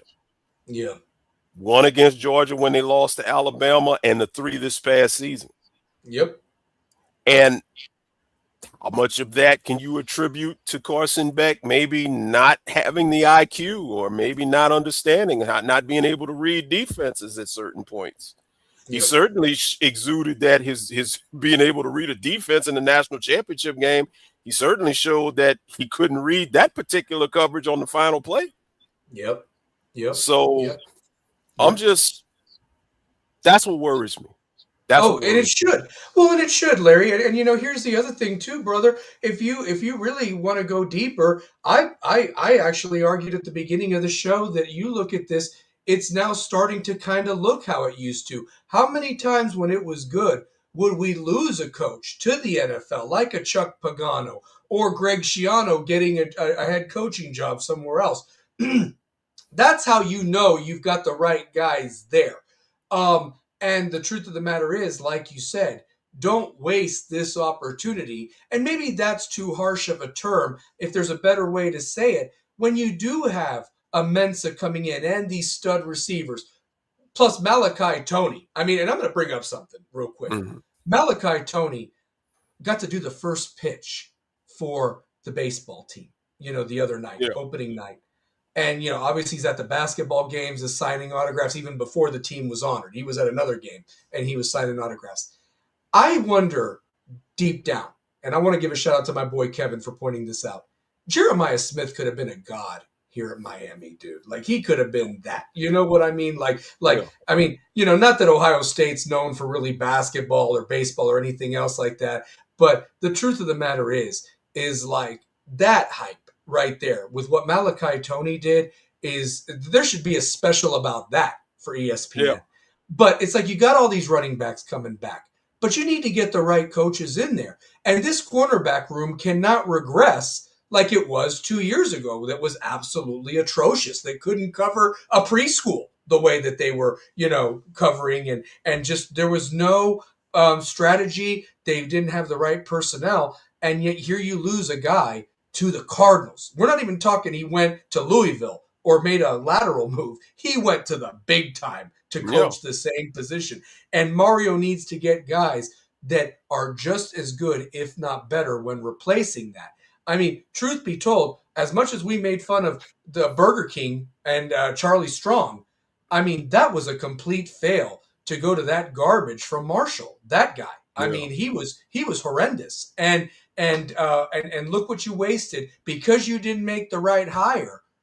You could have had a better competent defense with a generational player with Cam Ward, but instead you had that ass hat calling defense, and he didn't know how to call a defense, and he didn't even know how to recruit. And it's like you got to get the best of the best, man. Even if that means carving some of your money that's allocated for NIL or your own, because you're only as good as your staff. And as we've talked about, Mario needs to really just continue to want to grow, because Saban put the best of the best. Saban was losing guys left and right. He also Right. repaired guys' careers like a Lane Kiffin and a Sarkisian, and now they're doing their thing. One could even argue that Mario is the coach he is today because being under Saban. But I'm just saying that we've got to be that now for Alabama, that we've got to be ready to lose not only players, but also coaches, but have somebody just as good, if not better. And the philosophy and the development has got to be there. That's something that needs to be I'll there next year I'll as say well. this. I'll say this. When you lose a coach, this is going to tell me where we are as a program, because think about this. We were a bad defensive coordinator away from, I think, winning a national championship in the 24 season. Yes. Yes. Because if we would have got in there with that offense, if we would have had the defensive play that we had this season with Cam and that number one offense, Mm-hmm. we're blowing the doors out of everybody. We're beating the shit out of everybody. We're winning. We win number 6 a year ago. Mm-hmm. And if Yep. Shannon Dawson was just better at calling plays, if Shannon Dawson was better at personnel usage, dare I say, we could be back-to-back champions with a few tweaks here and there with the right coaches. You You know what could that be tells seven. me? You could be at We seven. would Yeah. have 7. That's where I give Mario credit that the staff, we've got talent on the staff. Mm-hmm. The players rather. We have talent with the players. Oh yeah. This team is so talented. They are literally an offensive and defensive assistant away from having a national championship. So Mm-hmm. now, next year, there's no excuses, because, hey, Mensa is if he's as advertised, and not comparing him to Cam Ward, but he gives you something that Cam Ward gave you. He gives you Mm-hmm. versatility. He can throw that ball on a dime. He Yep. seems to be very, very high football IQ. Mm-hmm. So Yep. I expect the offense to take a step, or actually 3 steps forward, and Mm-hmm. replicate that number one offense that we had with Cam, because I think Cam, who basically just had Jacoby George and X and Elijah Arroyo, let's just be honest. Dare I say that Darian Mensah's coming in with maybe more weapons than what Cam had? No doubt. No doubt. Yeah. And Malachi Tony. I mean, if they can establish some type of relationship and the timing is down, and if these guys are going to put the work in, like I said, I was watching Cooper Barkay doing drills, and it's Yeah, like that's the type of work that you got to put in. This guy gets it, man. They knew that they had done all they could at Duke. They wanted to come here to yeah. to get over the top. This kid from South Carolina, he knew he was being AJ wasted with was, Lenora yeah, Sellers, man.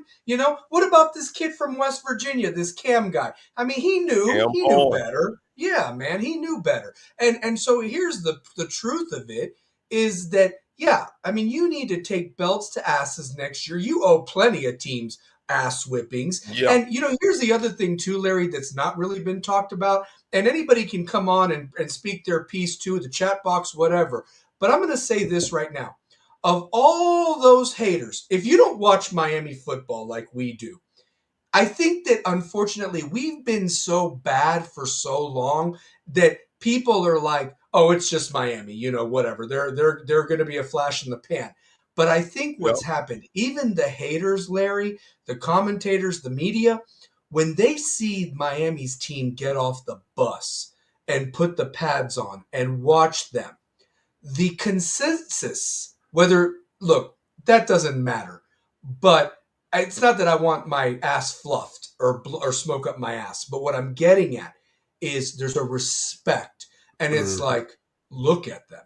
I mean, and like what you said, to go off of it, based on the eye test alone, you should put belts to asses. Sure, a game can go weird, refs and all that stuff, the weather, all sorts of things. But if you put it on an even level playing field and you got an A plus against an A plus, the eye test alone and the talent level, Miami should still be 2 touchdowns better than the majority of the opponents Yeah, on this upcoming schedule. And it absolutely. showed, it showed. And that's what I'm just getting at. And I agree with you. I mean, it's like, look, we've seen that song and dance before. What I'm actually proud of this team for doing, great that they got as far as they did. But let's just say the dream would have ended against Ohio State. We would have finished what? 11-3 would have been the final record or something because we finished 13-3. So we Yeah, played 2 more games. Okay. 11-3. So here's the deal. Truth be told, we had just as many wins as we did with Cam. So that was consistency that you at least had double digit wins. But Yes, that next step that you've got now, you've got to win the damn you ACC. have to. You You have to. have to. You You have have to. to. You have to. And get a higher seed that you're not having to have the dog fights and the path that you had that I just think, I mean, it beat the shit out of you. We were very marginally thin of the guys we trusted. Look at some of the guys that are being invited to this combine. We've had our criticisms of Beck.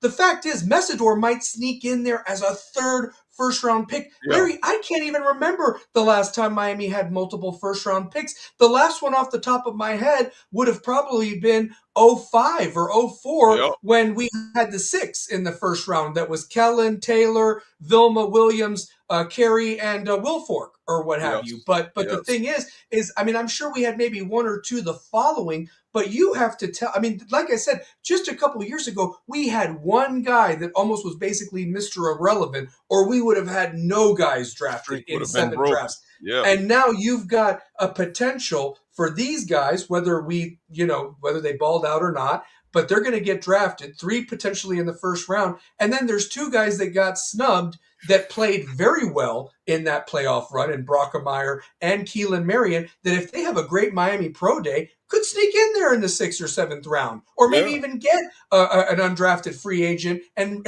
earn a spot with their work ethic. You never yeah, know. I'm just saying that it's really changed in 3 years. The problem is you got to continue to elevate. You can't go backwards at this point. yeah. There's been too much money and too much invested in this. And again, for all the fans that, oh, here's this negative. No, it's not negative. What it It's is we're having reality. a realistic Yeah, conversation, it's guys. reality. Okay? That's unacceptable to go backwards. I mean, you've got to continue to be in the conversation. You need to look, you're not going to get every recruit. Not every recruit might fit your systems, whether it's defense, special teams, offense, whatever. But you need to be in the conversation for the best of the best. And it can't come down to ridiculousness like an NIL shortage, or it can't come down to this. It's got to be that you are in the conversation with these guys and so forth. But Right. again, pay for the good stuff. Don't throw money away, because I think we threw an abundance of money away to keep turds on this team back in 2022 because they were trying to win right off the bat, thinking that if they got the best coaches like a Charlie Strong and stuff like that, that they could maybe do something. And the thing just went to pieces when they didn't win an A&M, and then everybody was all off the wagon. And there's a lot to be said about the momentum. You win those first few games right off the bat, and you have momentum going into Clemson. You beat the shit out of them. Piss on Howard's Rock.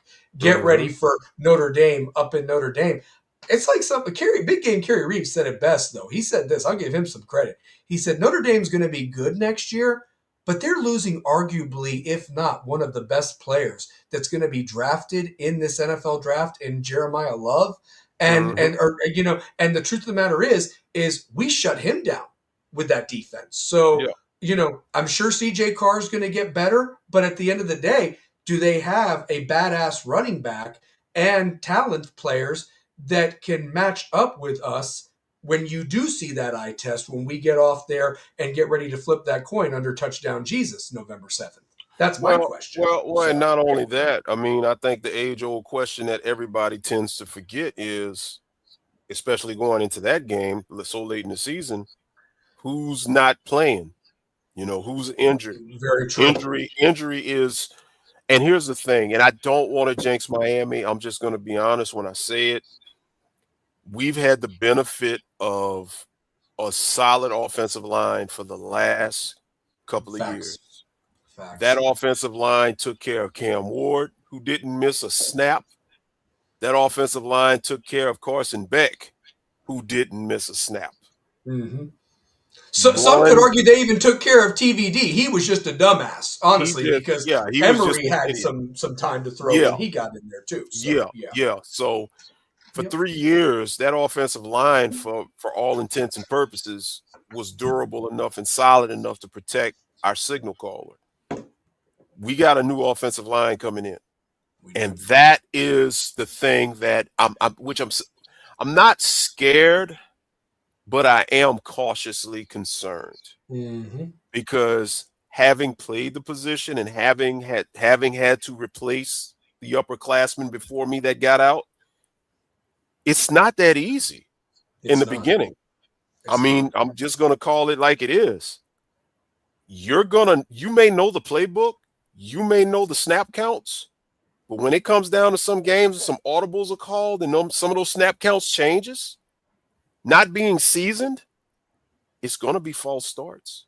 You Mm-hmm. may have to pull, and then if an audible gets called, you don't pull. Shit's Mm-hmm. going to happen with this offensive line. I've Mm-hmm. been there, you Yeah. know. And ironically enough, you're right, because three of your first five games are on the road. I mean, look, Stanford and Wake Forest or whatever on a Friday night, but you're right. You don't even have the home crowd if No, it's dead or anything to get. You're right. That's a good point. the And the then number two, you have a new yeah, signal caller. So the yeah, the I mean beauty another. the beauty of those games on the road is if you're gonna make your mistakes, those types of teams, you're still head and shoulders better than those teams. Correct. So those mistakes that you're gonna make, you should be able to overcome them because we do have the talent edge. I'm Yes. not worried about those mistakes costing us games against those teams out the gate. And if we're gonna make those mistakes, I'd rather those mistakes be made against Stanford, be made Mm-hmm. against Wake Forest, because this is where you're going to get your big in-game experience here. This is where you're going to learn. Been Mm-hmm. there, Yeah. you know. Yep. Yep. Um, And if you y- beat their ass, you can actually get some guys, some reps, because that's yeah, what I think has been really troublesome, like you said. Because if you did, Larry, we'll go deeper with this conversation, and I love where it's going. And again, anybody watching chat box, definitely can put in their two pieces. I also like the fact that we're talking about you maybe were an incompetent coach or incompetent play calling from winning a ship. How about this? If you had those competent pieces, maybe you're kicking ass in games that shouldn't have even lasted as long as they did, and you have guys getting game reps way earlier that they are more prepared for the situation they're about to face absolutely. this season. Because practice is one thing, and listen, I respect the hell out of the guys like Zoe and the guys that played that said, "Hey, Green Tree, that was when the war happened." But Saturdays was fun day. Well, Right. at the end of the day, though, that was a different dog mentality, and those guys got in the games and were ready for what they needed to do. A lot of Hmm. these guys are going to be having first time reps, and the butterflies might be there. But again, that's how you know you have a great coaching staff, that you have them prepared and ready to go when it's time to lace them up and go knock helmets with the guy on the other side, like Let, let So, me go ahead and call it as it should be. I love that point that you brought up. In the games against, say, like the Notre Dames and the Floridas and the Florida States, I expect the offensive line, the five starting offensive linemen, I expect them to go, opening whistle, closing whistle, because those types of games are going to be tight. mhm. But when we play inferior competition, by the third quarter, we should Yeah, start subbing our starting offensive linemen out, getting those backup younger amen. guys in, because we should be up by 4 or 5 scores and have that game in total where, okay, we don't have to continue playing. The Facts. only the only person that stays most of the time off the offensive line in a game, all game, regardless of the outcome, is your center. Because your Correct. center to quarterback exchange, you're very seldomly going to see a backup center come in because offensive linemen really aren't rotated most of the time in close games.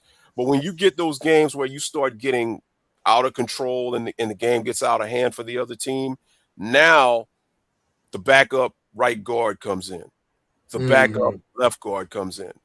And Yep. then, only then, will the left tackle be replaced, because the left tackle who's guarding the blind side of the quarterback, unless the quarterback is taken out, the left tackle is going to stay in if the starting quarterback is in.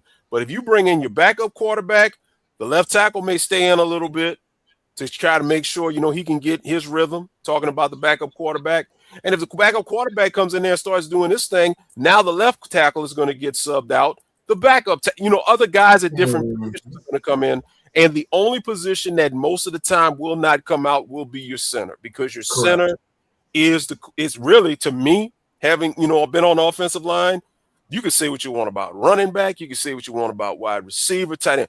The center on the offense is the second most important position on It offense is. behind the quarterback, because if you don't have the center to quarterback exchange right, Oh, you can't do nothing. you have nothing, You can't. You're right. period. You're absolutely right. Yep. Yep. And the center is the one that also has to get some of the other guys, lined up. What are they seeing? Like, are you seeing them line up in the A gap? Are you seeing Yes. linebackers kind of dropping back when we're doing this, or are they Yeah. cheating up? Are they bringing?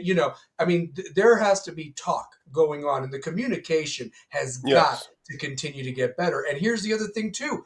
Not only are you replacing a signal caller for the fourth straight year, you have got arguably a new center for the fourth straight year. Yeah. And that is just unbelievable, Larry. I mean, that But that just is shocking. So yeah. but to that, if it is Rodriguez, I would think that him having been in the program that long, listen, Correct.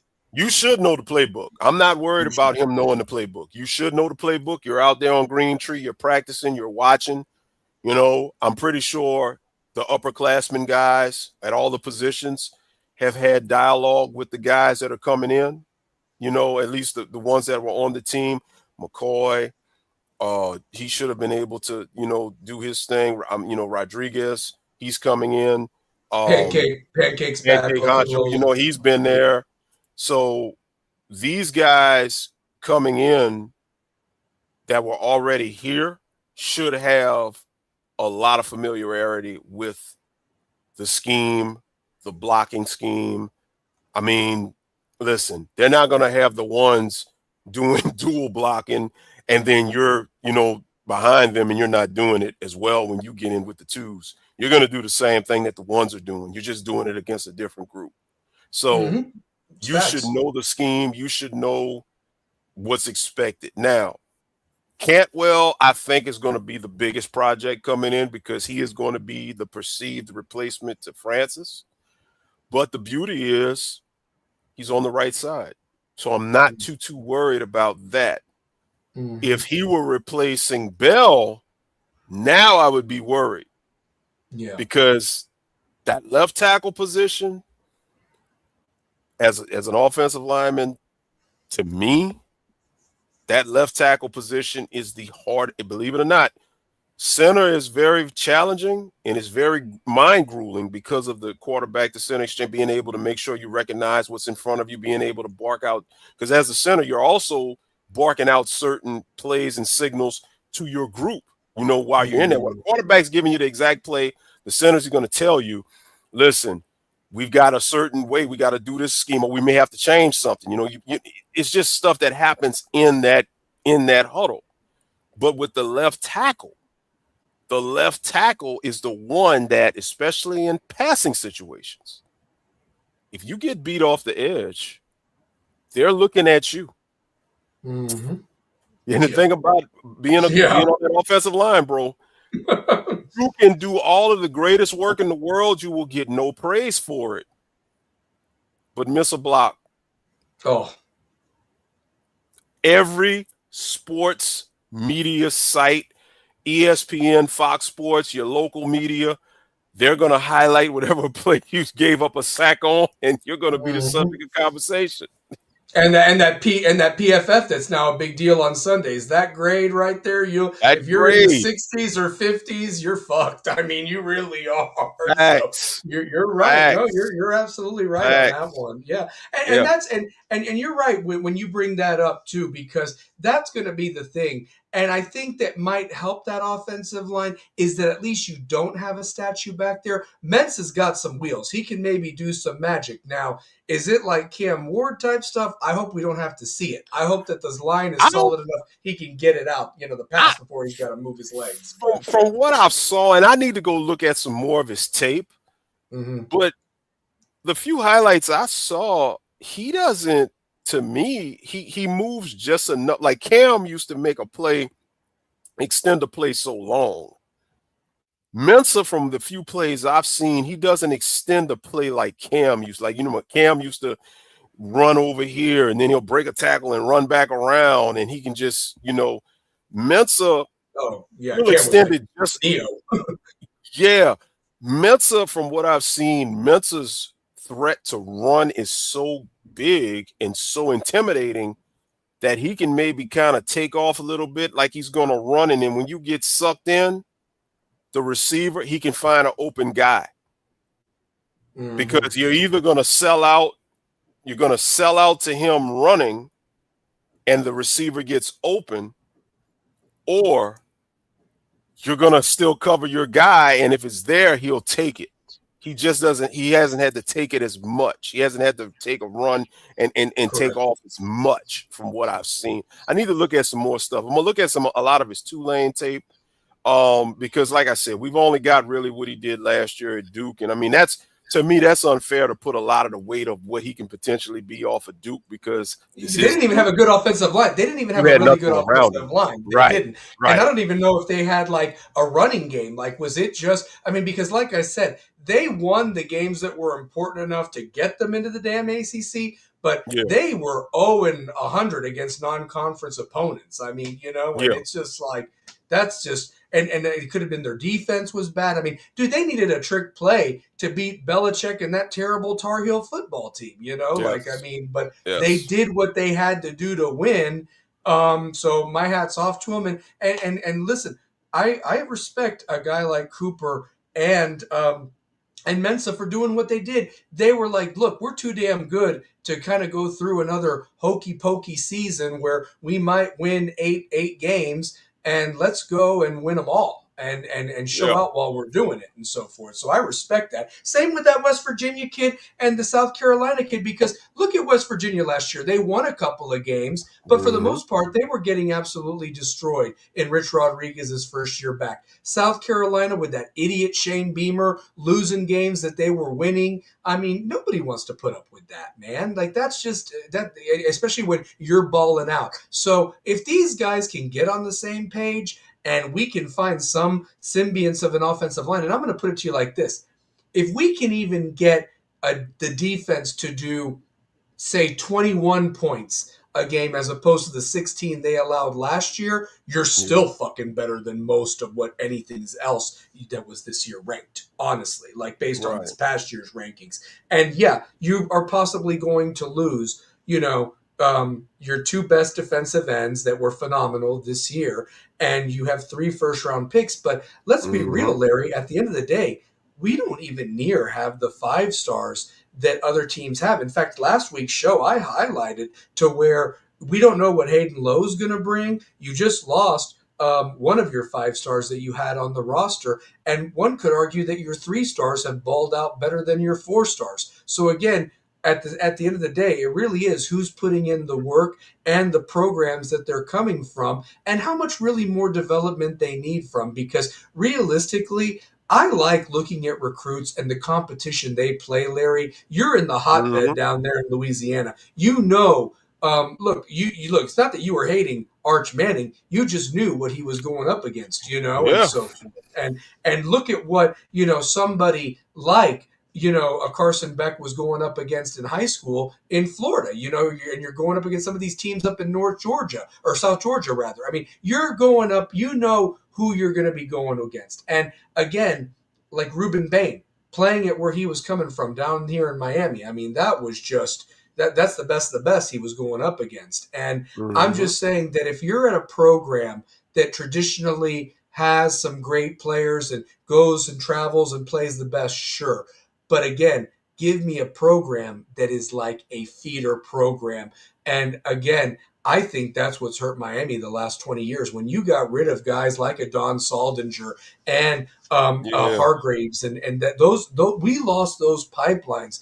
That was like just asking for death right there. Because when you piss on a program, and that's going to be hard to get back in their good graces again. Because why would I send my kid to your program and he's just going to sit on the bench, or he's not going to meet the philosophies, and you're not going to better him as a young man? I'd be doing my disservice as a high school coach. But at the same time, there are some guys that are taught incorrectly, and you might have to put a little bit more work into them. But again, with the resources and without letting out stuff that we've privately talked about behind the scenes, Right. some programs are investing a lot of money looking at quadrants and regions and have people just focus on that. With that type of allotment of money and the personnel being used, Miami needs to do something similar that we don't miss on the Right. guys like we've missed. And that has got to get better as well, because there are entirely too many 4 stars that have not done dick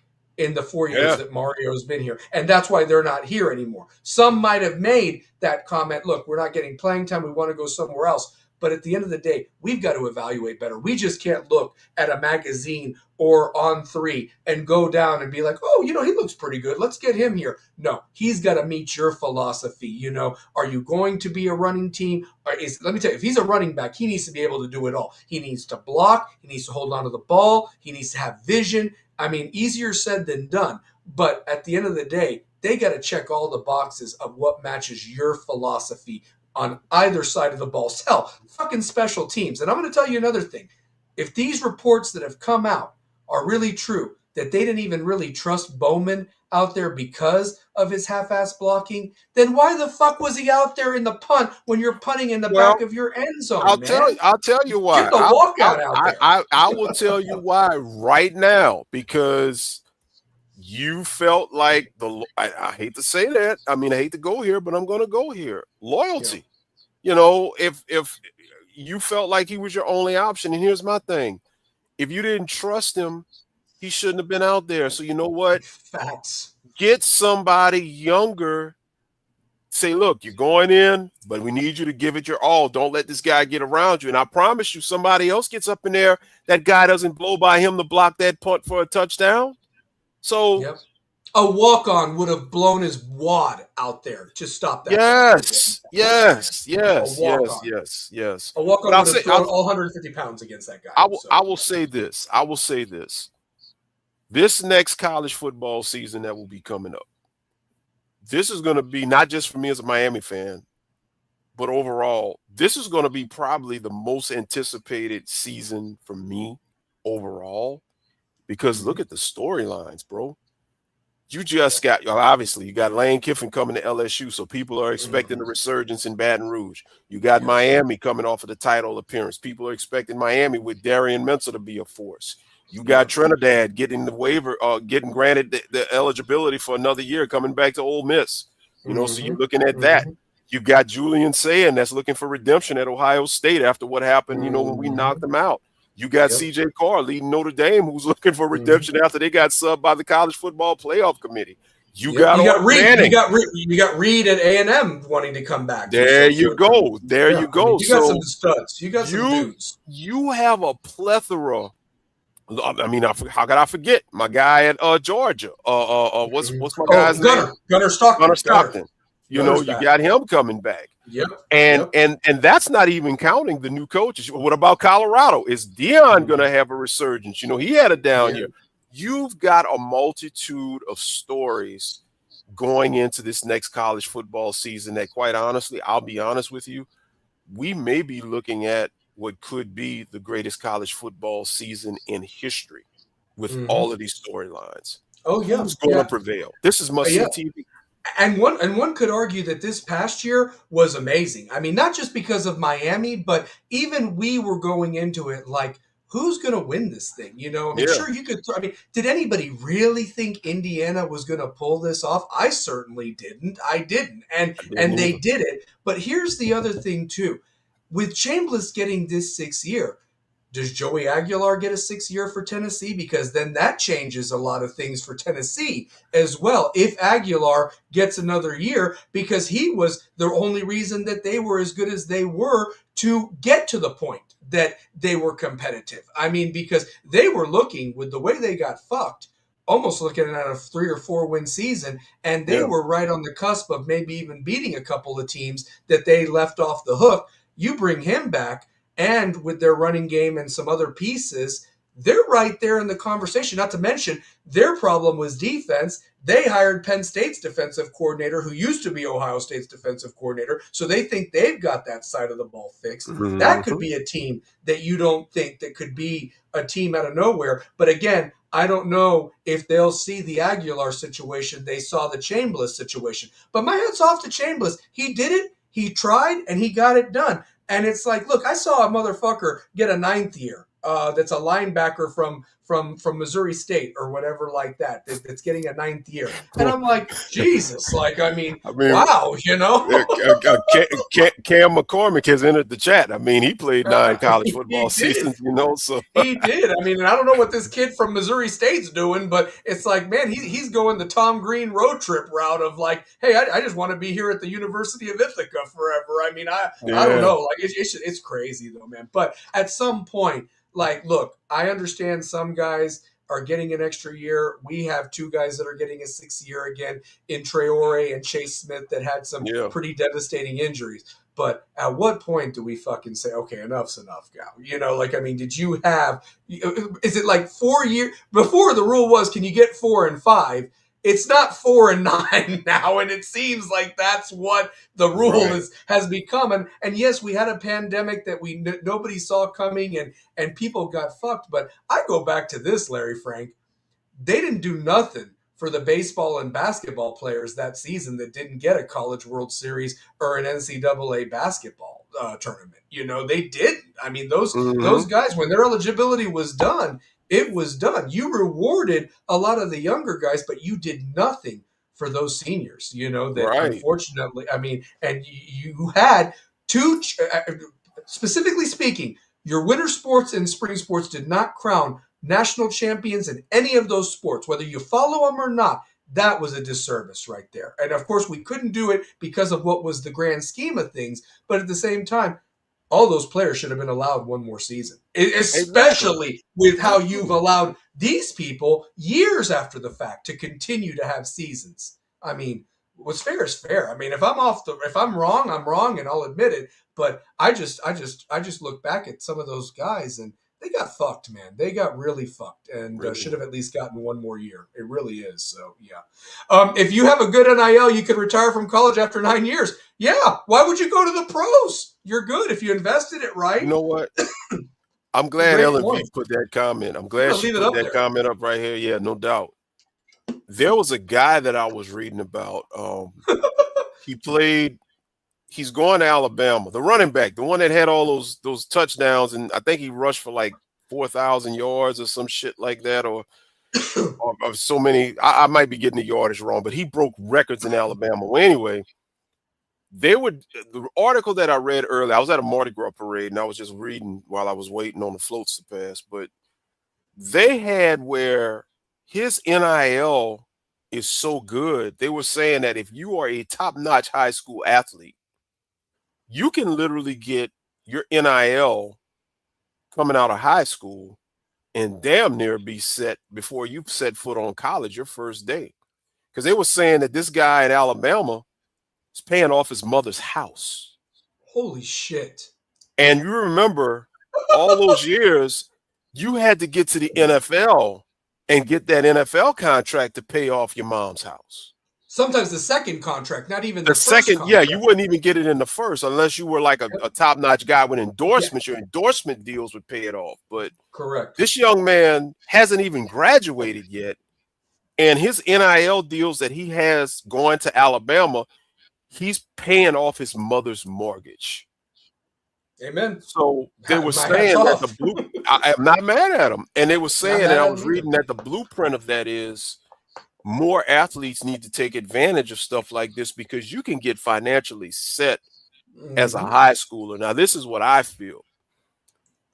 Somebody has to step up and provide financial literacy to these young players and their I agree. families. I agree. Because if you're getting signed to go to Alabama, LSU, Tennessee, Miami, wherever, and let's just say you lock in, case point, Arch Manning, if I'm not mistaken, I think locked in like 4 million last year as a freshman when he came in. Hmm. Well, first of all, Arch Manning went to Newman High School, private school in New Orleans, home to Peyton and Eli. Secondly, his last name is Manning, so they got money. They got money. They Yeah. got money. But what I'm saying is he comes in with like $4 million as a freshman. If you get anybody else anywhere that's coming in making 4 million, you should have a financial advisor somewhere that can tell you, because you got it. You got first, the main thing most people don't understand about this. They think Mm. NIL comes about, you just get paid and now you can have this lavish life. Guess what? You may get 4 million, but that puts you in that higher tax bracket to guess what? Mm. You're in that, I think, what is it, the 37% tax bracket, if I'm not mistaken. I know you're in Yep. finance, you know this type of Yep. stuff. Yep. So guess Yep. what?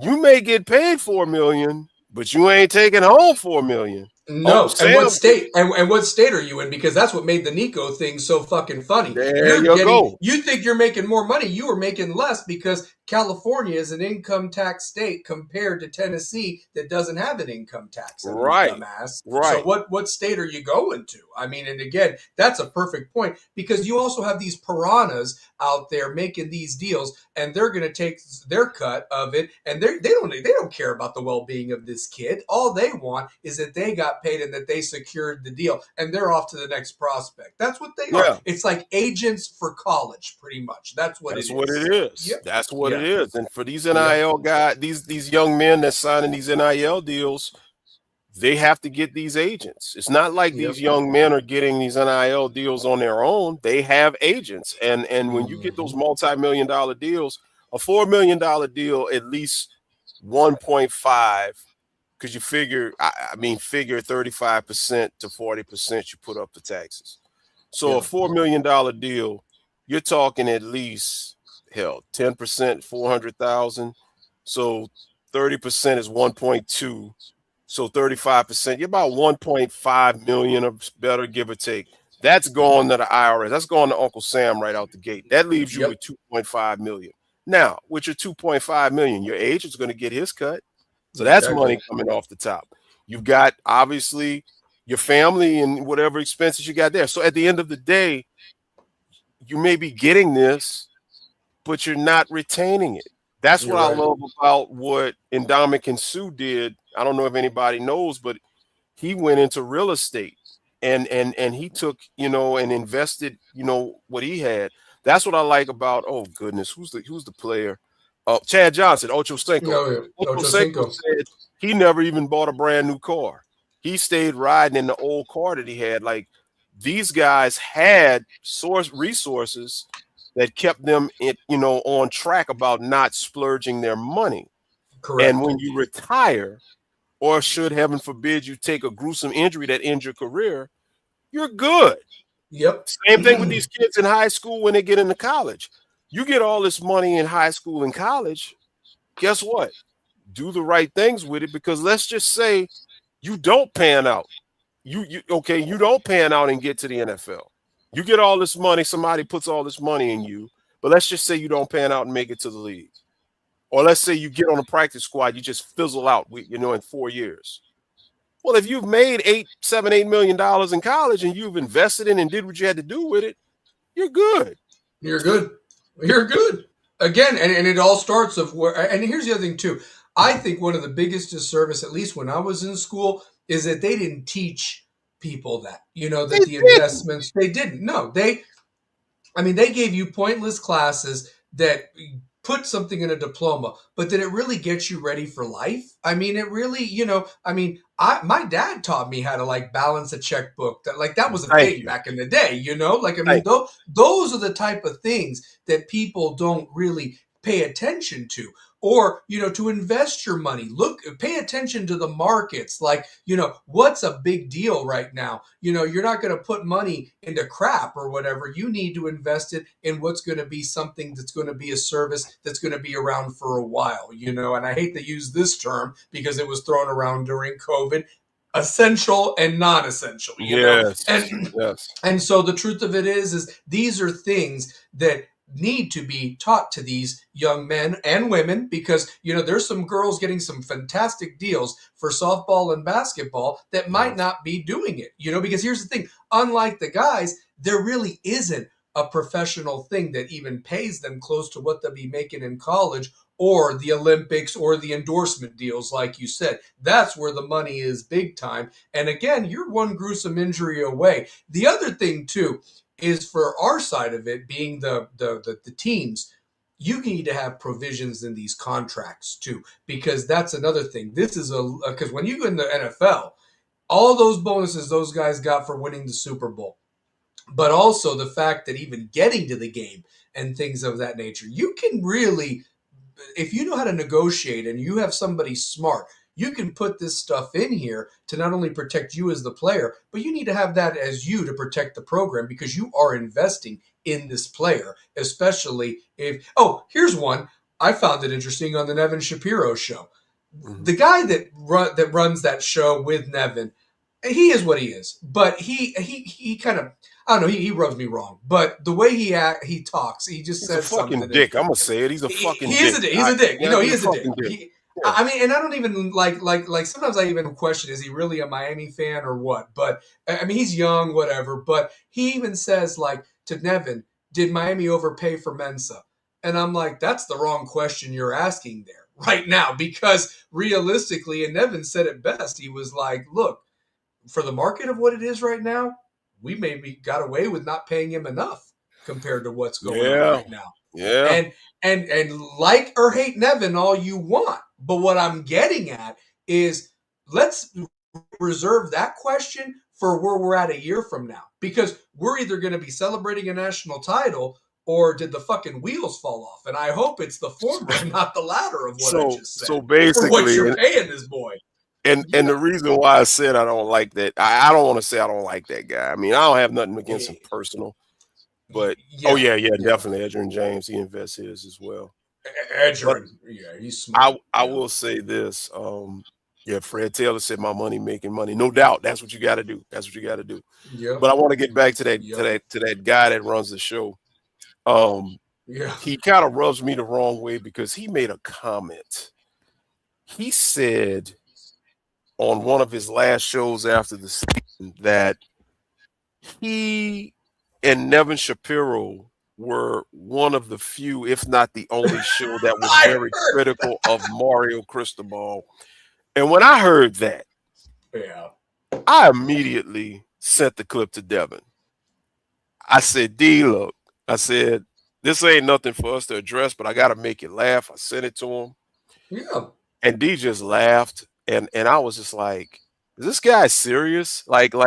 Bro, your co-host, or not gonna say your co-host because it's never show, but the foundation of your show was on you talk. So Yeah. please do not get up there saying that you're the only Miami Hurricanes based podcast that has been critical of Mario Cristobal. When I saw that, I'm like, okay, bro. Okay, Yeah. bro. I don't know what you're trying to accomplish here, but I just that's why I say, man, and Willis McGahee put his ass in check. Willis He McGahee checked did. him, He did. about predicting an 8-win season. So that guy, man, I don't Yeah. I love Nevin, that's my guy. But that Yeah. guy that runs the show with him, that's his co-host or whatever, I won't say nothing. I won't be Yeah. evil here. Well, and that's why I'm saying it, because people could say I rub people the wrong way, and that's fine. You don't have to fucking like me. I don't give a shit. At the end of Yeah, the day, yeah. Stallion's good. So, but what I'm getting at is, the way he says it, it's almost like, who the fuck are you? Like, like realistically, you're only on there because of Nevin. You know what I mean? Thank you. Like, that's how I look at that. Like with that guy, I mean, we've had to do our own stuff. I mean, like we. It'd be different if, like, let's say, Larry, I'm just gonna throw this out there. Let's say Edgerrin James wanted to use Ellen's, and he wanted to do a podcast. And Larry, you're like the guy that hosts the show with him or Yeah, whatever, like that. Congrats. You know what I mean? No, we have done this from like because we knew each other, we were diehards, and that. yeah, And it's like this guy is just like almost saying things just to troll. Like he's almost like a professional troll, you could almost say, yeah. just to get people talking. And if that's your job, great. Then you're doing it very well. But for him to make a comment like that, and then the other comment about the overpaying, and it's like, dude, I mean, if anybody, you should have been asking, did we overpay for Carson Beck? The question you guys asked was And the got a question that lot got of everybody talking. bro, I mean, everybody was talking bro. about that. When I tell you Hair on fire. the like when I put it out there, well, actually it was Melvin Bratton that told the story about how out of Carson Beck's camp, somebody out of his camp had said that he was not healthy and he wasn't right. And Yeah. then, D asked the question, and then I put it out there. And when I tell you we got flamed by the fan base, hey, like, you guys are unappreciative. You guys, we just had the best season in over 20 years, and you guys ain't real fans, and, be happy and shut the fuck up. And I'm like, wow. So you can't even be objective and ask an Mhm. honest question. And here's the Mhm. thing.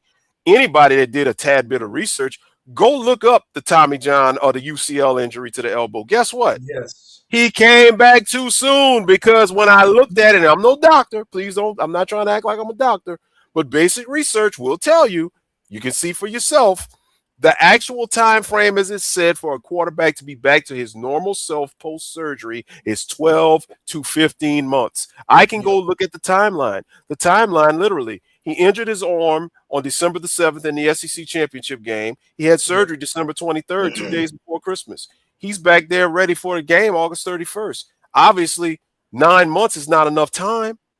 hmm 9 months And is he was rusty. and he was technically throwing in May or June. Like, I mean, they didn't have him in the spring, but he's working off the, like with the receivers. And, the arm isn't there, obviously. There's It only so wasn't. much you can do physical therapy to get that back, that motion. And like you said, we weren't even close to 6 months at that point. That's the sad part about That's it. the sad So, part. That's the yeah, sad part, but yeah.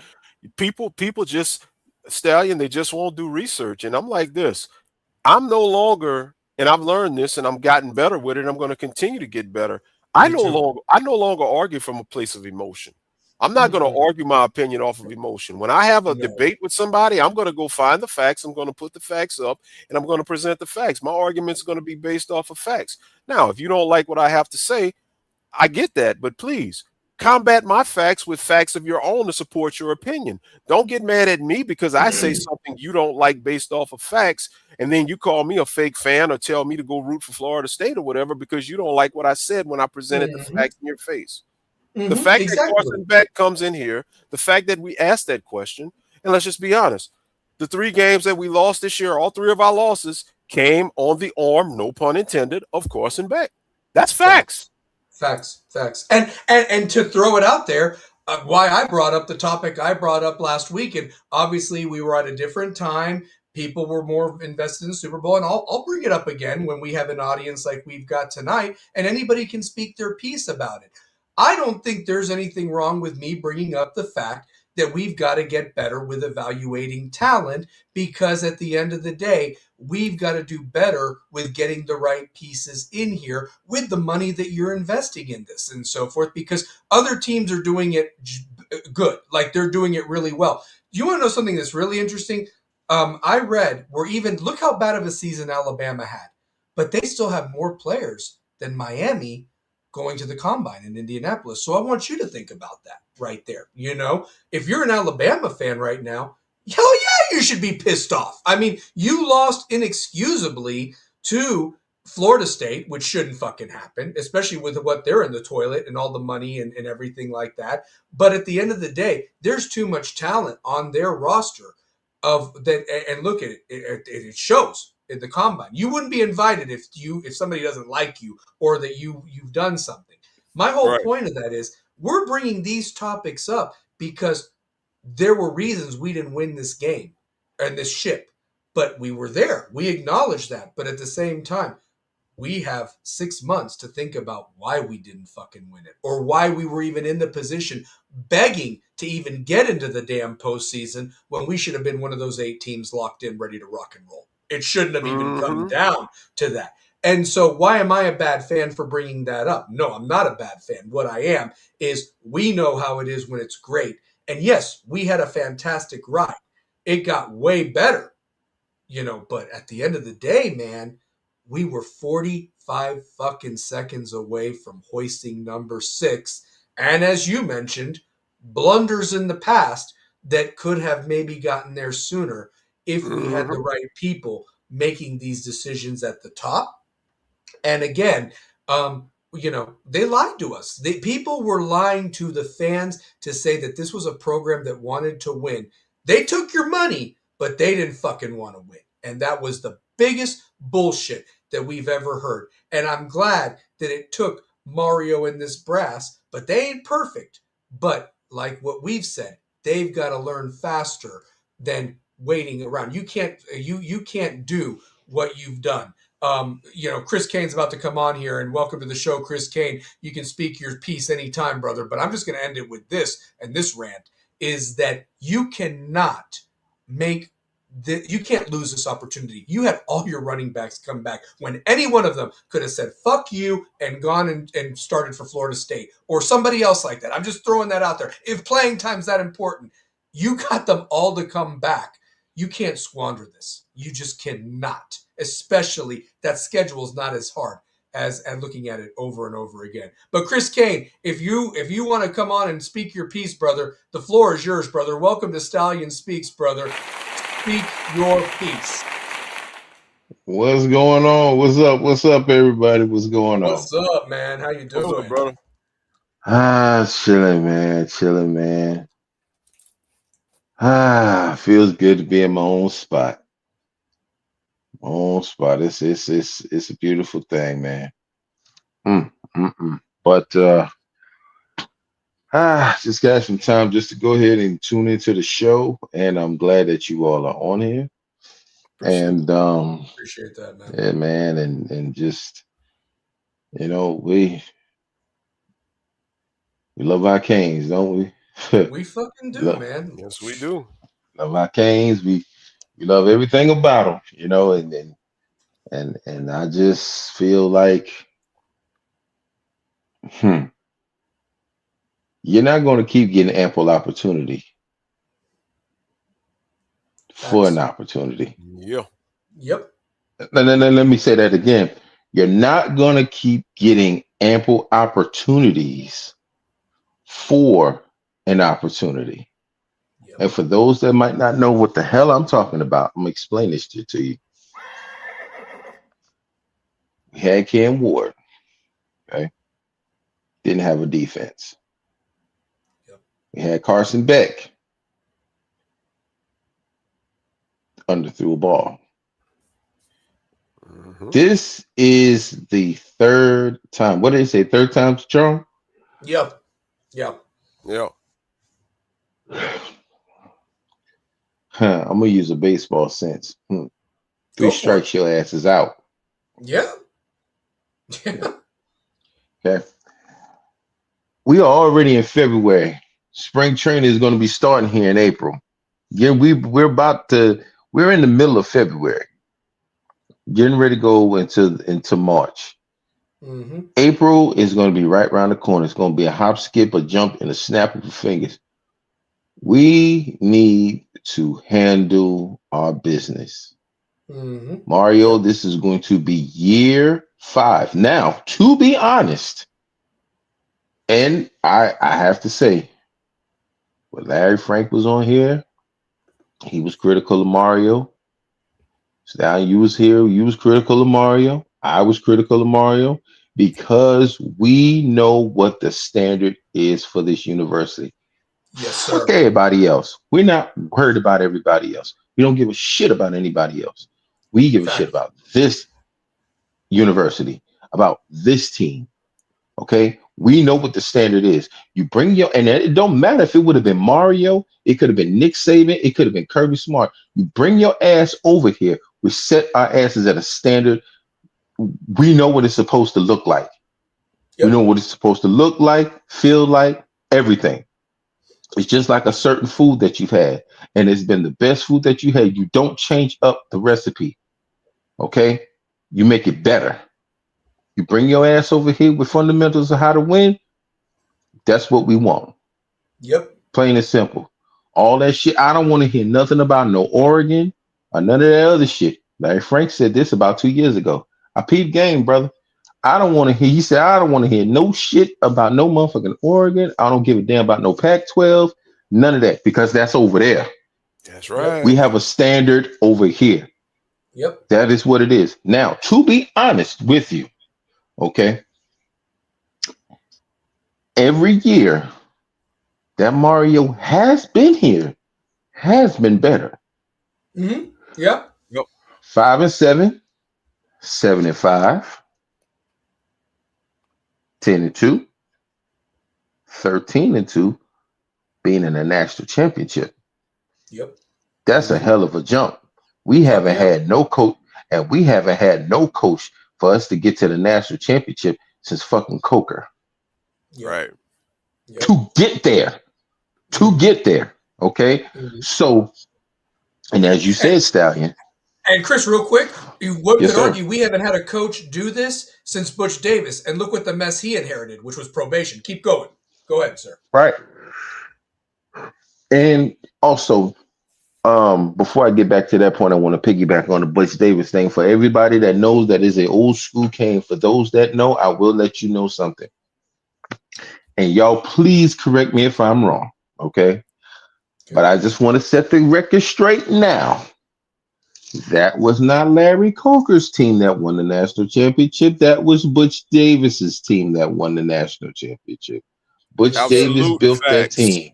Yes, He sir. built that team from 95 to 2000. Yep. And Yes, he did. 2001 is, well, 2000 is when he left to go to Cleveland. They needed a chaperone, someone that knew the team. Coker knew Yep. the team. They didn't want a foreigner on that team. Coker Right. wasn't a foreigner. I believe he was the OC or whatever Yes. it was. He He was the was. OC. And Yes. Yep. right. And they needed somebody else they needed someone that was familiar with the team. Yep. He Correct. was the chaperone. He didn't run the practices, and Reed ran the defensive practices, and Dorsey and all the rest of them ran the offense. They ran Hey, the practices. They just needed him to get them to the dance because they couldn't get there without a chaperone. That's Let right. correct. that be said. Okay. Yep. Going into the 2000, 2001, 2002, 2003. Now you start seeing more Butch Davis, his guys starting to leave, go to the league, everything else like that. I'd say about 2004, that was around Coker's team. Yep. I'd say around that point. Okay. Yep. So just for those who just didn't know, wanted to clear up some things. That's a little Miami, hurricane history. And you also started For to y'all to notice at know. that point, you also started to notice at that point where the The misses were being made in the Right, evaluation process, where Butch, right, with the limited scholarships, had to be point on, and the staff right, that he had right. spoke for Because themselves. I right, mean, my because God. I Ugh, mean, because when you sit back and you look at it, he couldn't bullshit on none of them because he was so couldn't. limited of those scholarships. Yeah. You can't Yep. just squander them like that. You can't Correct. whip on him. Yep. You couldn't do it. You know Yep. what I'm saying? And he tried and he bent rules and everything. Got Santan on there on a track scholarship. Yep. Yep. Okay, because he ran and Tan was a fast ass boy. His he got him there. He got him there. So he had to do what he had to do in order to get to where he needed to go. Yep. Yep. And You he know what I'm also looked saying? at programs too. He looked at their mental toughness, where they came from, the competition they played against. Mm. That shit mattered, man, because you needed these guys to have a winning mentality. They couldn't come from crap programs. They just couldn't. So, yeah. Exactly. Yeah. And you got to remember, Butch Davis is like old school. He to me, honestly, he could have coached back with Snellenberger, Jimmy Johnson, Dennis Erickson. He could have coached back then because you know why? Because they all had the same mental formalities and same looks is what it is. What are you going to do on this field? What are you going to do? Because that's the thing. None of their positions were safe. Mm-hmm. None were safe.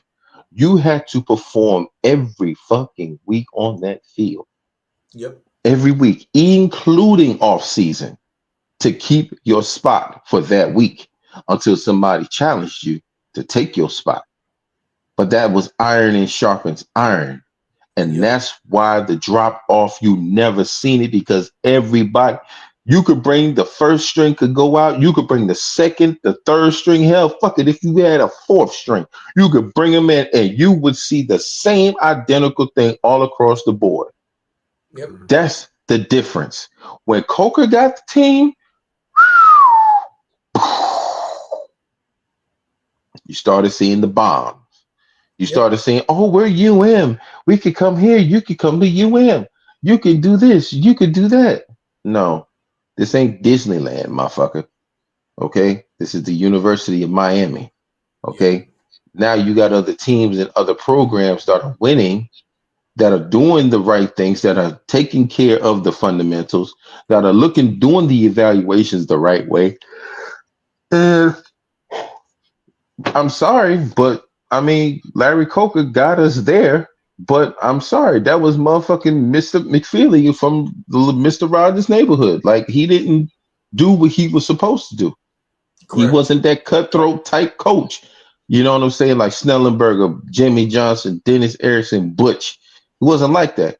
So Yep. it's been so long for us I say all that to say it's been so long for us to get to back to where we needed to go. And Mario has been the first one to do it in over 20 fucking years for us It's to do it. unbelievable. It's Yeah. unbelievable. It's Because unbelievable. he And because he came from that. yep. He came Yep. from that. Yep. That's why And he one was could under argue. Dennis Erickson. And one could argue, Chris, like whether you want to talk about it at the top or not, the people in the top, they didn't give a fuck about the football. You know, the fact that you let Butch Davis leave to go to Cleveland because of a contract thing, I mean, you were on the cusp of it and you didn't have the rule.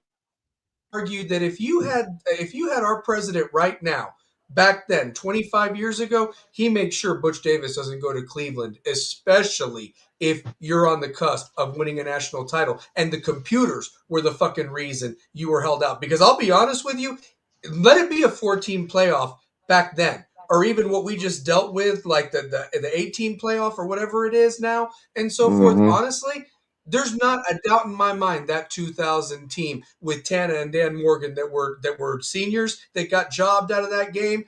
I mean, it ain't even Oklahoma that has to worry. All those teams would have gotten belts to asses. Honestly, I Mhm. mean that's a fact right there. So I'm gonna tell you something. I'm gonna tell you, Larry Frank, something. Let me tell you something. Number 6 would have been got back in '86. It would have been got back in '92. That would have been number 7. Yep. By yeah, the time we would have got to this motherfucker, we would have three-peated. Our asses would have had 10 championships. yep, yep. Yeah. Easy. It'd be like the Let's modern just day be UCLA. It'd be the modern day UCLA of football instead of basketball kind of shit. right, Honestly, it would. Yep. right. And I'm telling you now, that's what it would have been. But the thing is that it's to the point of where we've gotten screwed so many times, Mm-hmm. so many times. And this game here, we didn't get screwed. We screwed ourselves. We did. That We did. that That's the that sad part. that Yeah. that game right there, that was that was about as close as we can get. Yep. But Yep. now the only thing that Mario needs to do now in year 5 is win it. That's the only way that he is better than last year is to win Yep. that bitch. Yep. And win the ACC. He I mean, that's the thing that he needs to start it. That needs to. he. I'm Yeah. not against I'm not against them winning I, the ACC. A lot of people are me like, not. "Why win the ACC because you get the first round bye." I've heard people literally say, "If you win the ACC, you get the first round bye, and it's not good to get a first round bye because the teams that get it are now 1-7."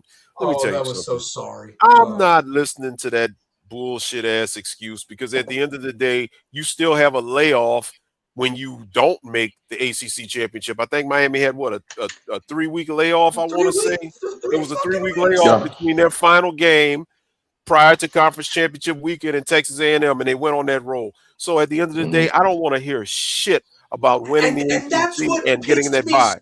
And that's what pissed Right. me off because they were sucking those teams off like they weren't beatable. And then all of a sudden it's like, well, maybe we shouldn't do this. It's a long layoff. I'm like, motherfucker, you both teams had layoffs for a month before you did this playoff thing. Exactly. In the old school bowls. It, They had a month to it, get ready for this shit. listen. The hell out. I'm gonna be honest with you. I don't want to hear that shit neither. I It's agree with you horrible. because it's not about no damn layoff. It's about fucking preparation. It's Thank you. about That's right. what you do in order to go inside of the game. I don't give a damn. Your ass could have 2 months off. Yep. Right. Yep. Preparation is everything. It's all Mm-hmm. about how you prep your team. Just because you're not playing football don't mean you stop looking at football. Does not mean you stop looking at film. Does not mean you stop practicing. Mm-hmm. You don't Yeah. wait till the last minute to evacuate when you see the storm coming. You prepare for that shit right then and there. A week Absolutely. out, 2 weeks Ab- out. Okay? absolutely. So I don't Absolutely. want to hear that shit neither. I Yep. don't want to Yeah. hear that shit. Yeah. It's all about preparation and how you go about it and how well you prepare yourself.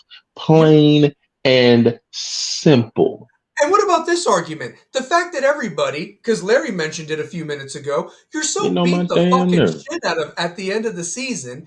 Don't you need that couple weeks to maybe get some guys back that are nicked up, that have just, their bodies have been through fucking hell? I mean, what are we talking about here? I mean, if anything, if you didn't have that rest, there might be even more guys unavailable that you've been counting on that got you to that point. The argument was just stupid by the fucking media. It really It was. was. It Yeah. was. It But was. To me, you don't know. Indiana navigated it. One could actually argue that if it really was such a disadvantage for Indiana, then why didn't Alabama beat their ass in the Rose Bowl? Why didn't Oregon beat them? Because Oregon was more prepared. I mean, shit. You It's know? all about, like I said, it's all about preparation. It's all about your coaching preparation. Yep. That's They right. looked at film on Alabama. They They did. looked at film on Oregon again, Yep. Yep. And Beat again. them and a worse. lot of those Beat them games worse. were rematches because when Ole Miss Yes. beat Georgia in the semifinal game, I mean that was a rematch of a game that it was played earlier that season. You know? And look at all the And shit they were going through. They didn't have their coach. They were having people going Yeah. back and forth. The distractions. What was Georgia's distraction? Not one fucking thing. Not Yeah. one fucking thing. To me, I would much rather win the ACC championship because that assures me a high seed, that assures me a Mm-hmm. bye. And guess what? On the bye weekend, I'm watching. You're already going to game plan for whoever you're going to face anyway when you face them, but you have an extra added advantage because now you can actually watch a live game to see what their current tendencies are right now and what they're doing. Put all of that stuff together. Go look at the tape for what they've done over the course of the season, and now you can properly prepare and prep and play this team. At the end of Mm-hmm. the day, give me the first round bye. That's one less game I got to play.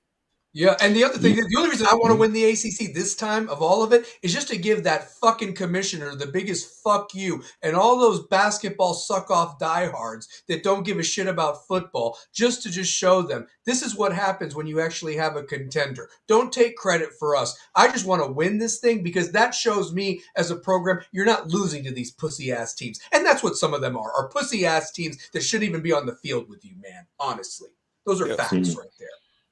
but my question, I got a question for y'all. Oh, Sure. Larry Frank, you made a very valid point. You said that about it's all about preparation and how you prepare for the team. Well, let me ask you a question. who's going to prepare this team? Oh, we touched on that. Oh, yeah, Because like you they. say, we did. We did briefly because you got some of these coaches that have taken jobs in the NFL, and these coaches have to be replaced. You got to find another running backs coach. Merritt, Hmm. with that running back room, guess what? Who's going to be able to get the running backs ready now when Merritt, to replace Merritt? Because at the end of the day, you got to keep something in mind. And I'm seeing people saying, Clinton Porter's for – listen, I love our Hurricane alum. I love the alumni. I do. I appreciate everything that they did when they were in a Hurricanes uniform. And when they went on to the NFL to be great, I appreciate them repping being an alumnus of Miami as they went on to win Super Bowls and become Hall of Famers and break all-time rushing records and all of that. But let's keep it perfectly clear. Just because you may have had that Hurricanes uniform on and you are a perceived great, you're one of the greats, does not mean that you should automatically be given a coaching job. That shit drives me sick. It In makes any me sport. Mm, In in any sport, any you're right. sport. I Yep. love Michael Jordan, but guess what? Can he coach the Bulls? Michael Jordan wouldn't get the Bulls closer to the playoffs than my left nut. Fuck that. I need the best person that is good enough, that is qualified enough to lead this team and lead the position group. And guess what? I've been looking at some names. I've been seeing one guy that's been getting a lot of looks. CJ Spiller. CJ Spiller is actually a Florida mm, native, Yeah. but But he's at CJ Spiller, Clemson. mm. he's a Yep. damn good running backs coach, and he has those Clemson running backs on point. But guess what? Do you know how many of these dumbass Miami fans you don't want CJ Spiller because he played at Clemson? What? I Are wouldn't you give a. serious? I don't give a damn. Listen. One could argue CJ Spiller would have been at The, Miami if it hadn't been for if we had right coaches. CJ Spiller Thank would have been a you. Miami Hurricane. Yeah, So yeah. maybe if you recruit him, he probably comes to Miami. And he's not right. fucking. He was in that game. He kept running past us that game in 2010. But go ahead. There you go. Jesus. Yeah. My whole thing is this: is that the whole thing with Clinton Portis, it wouldn't be a bad idea, but they were saying that he was a running backs coach, or he is a running backs coach. Is that true? That he is a running backs I coach? Or don't know. I don't know. I thought maybe he I'll look it. coaches high school. I'll look it Check it up. up. Check it up, Stallion. Keep I, talking. I I'll I look it think thought up. he was because he ain't no way in the hell he could just come in from being, working in the NFL and he ain't got no coaching experience like that. Like that, I understand, Larry Frank, where you coming from. That pisses me off. I You got to have some kind of you experience, got to have some experience. Now let's can or go. not. Let's be real. Ed He's at Reed, Delaware. He's at Delaware State. He's at Delaware State coaching running backs, Oh, and is he? he's the run game coordinator under head coach Deshaun Jackson, who used to play at Cal. If you remember Deshaun Jackson, Yeah, what for the have you. Eagles. So, oh, so Deshaun Jackson's the head coach at Delaware State, and Clinton Portis just happens to not only be his running backs coach, and he's the run game coordinator, and he's been there for 1 year. So, yep, Okay, oh. So that okay, is true. okay. yep. So Okay, given that, then I think okay, then I'll retract what I okay, said because I did not okay. know. But Yeah. I'm not going Th- to say automatically give him the job, but I will say get you a cast of candidates, go through everybody's qualifications, go through the interview process, and let the best man win the job. Please go through your interview progressions. Go through everybody. Please, Yeah, please. I understand the orange and green. I understand how we Exactly. love the orange and green. I understand how we're favored by the orange and green. But listen, we cannot let that cloud our judgment for us getting a national championship. Just Yep. because we got Yep. that's just like Ray Lewis. He was a hell of a linebacker Yep. when he went to Baltimore. Yep. He's a Hall of Famer. He's a two-time Super Bowl champion. That doesn't mean he needs to be the linebacker coach. but sadly, Every some people are going to say that. No, he can be a motivational speaker. He can get us hyped before the games. He can do that shit all day long. I'll take him on that sideline, but that all fucking day long.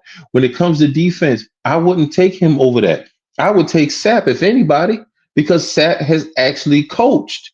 I need people who have There you go. actually coached, not just because they put on a Miami uniform, not just because they went ahead and went to UM and became Hall of Famers and won Super Bowls and got yellow and got gold jackets and all this other kind of stuff.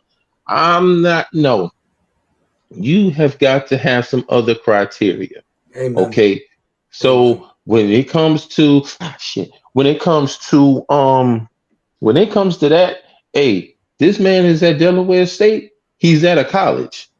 He's coaching running backs on a collegiate level. Regardless of anything, it ain't high school. It's on a collegiate level. That Mm-hmm. Mm-hmm. I can give some grace to. Yep. Okay, Yep. someone who has And you know what coached. I look for? And I look, not to cut you off, I look for somebody that can do the main three. You evaluate, you recruit, and you develop. It's simple as that, honestly, because you are doing a disservice if you don't. And you got to have the same philosophies of what the offense, defense, special teams, whatever your job is, you have got to make sure that you're pulling your weight because your head coach and your staff is half the battle, honestly. And Yep. Indiana proved it. Indiana proved it from top to bottom. Honestly, they had their guys ready. They did. Go ahead, Chris. So, yep. What pissed me off about this whole deal about evaluations? It was said before. It was said this year. I think it was said this year. It was said last year, and it was said the year before. Why the fuck isn't Alonzo Highsmith at the University of Miami right now? Why? Because Mario's an egomaniac, and anybody that has any kind of a voice or any kind of presence or any kind of history at Miami that has a voice or has a domineering personality is a threat. That's why. I'll say it. And I'm gonna tell y'all right now, for those who are the Mario lovers, I give him credit where credit is due. But where has that ego gotten him? Well, What good here's the did he thing, do? Chris. Here's the thing, Chris. They're going to combat what we just played in the national championship, didn't we? That's what they're going to say. Like, here's my thing. The national championship, and I appreciate us being there. But at the end of the day, we didn't win the motherfucker. When it's all said and done, we went there, we lost. We are the best of the rest. There's only one team that hoisted that trophy, and it's them Hmm. fucking Gumps in Indiana. We are the best of the rest of all of the teams in college football. You have 132 Division I schools. We're the top dogs of 131. We were not number one. But guess what? These damn chicken and sausage gumbo eating motherfuckers that's at these damn tailgates, the tailgate champions, they're going to tell you to shut up because we went to the national championship. Give Mario some credit. Give Mario some praise. Here's my thing, and I'm with you. I appreciate the position that Mario Cristobal put us in. I really do. And I'm thankful. And I'm grateful for where we were. But we ain't won no national championship. Guess what? Last I checked, we're right along the lines with every other team that didn't win a national championship. So long story short, I'm sorry. Mario still gets his criticism until he wins number 6. You win That's the number only 6, way. I'll shut the fuck up. Mm-hmm. That's the only way that this is gonna work. You want to be better every year, and you just set the bar for yourself Yes, by sir. going to this national championship this past year. He went from 5-7 to 7-5. Could have been 8-4, but we ain't, Take a went from knee. 5-7. Right. Motherfucking knee, bitch ass motherfucker. Anyway, 5-7 to 7-5 to 10-2 to 13-2. Now, I will say this: we have not, and let's just talk about some things that Mario did do. Okay, that of what we haven't done. Randy couldn't do it. Manny couldn't do it. I don't know. Al Golden couldn't do it. Mark Rick did it, but that was about it. Mm-hmm. Mm-hmm. Yep. We I mean, have not won a bowl game since 2016. We killed that bitch in 1 year. Cotton and Fiesta. Went back to the place, technically, that we actually got cheated at. Yep. And we conquered that. So Mm-hmm. the whole we haven't won a ACC since in about 22 years. We haven't won a bowl game in 12 years. I mean 10 years. Excuse me. In 10 years, All of that is null and fucking void right now. Well, the ACC, we still got that on the list, and I'm with you, Larry Frank, on that because that is a guaranteed spot, and it's a high spot. That is a high seed for you to get into the playoffs. So we do need to do that. We do not need to go down the same road that we did this year. How Yeah, Duke that got was. that bitch, I have no idea because that was the dumbest move that anybody could have seen. We were clearly the better team, Yep. but Yep. you get what you get. Now, Yep. I'm gonna tell you like this: if we would have won that national championship, would we really be thinking about the ACC championship? No. No, No. No. not at all. No. You wouldn't have No. Right? to. No. Wouldn't have No. to. Wouldn't Nope. have to. But my whole thing is this: you win the ACC championship, you win it, you get to the playoffs, you run the table.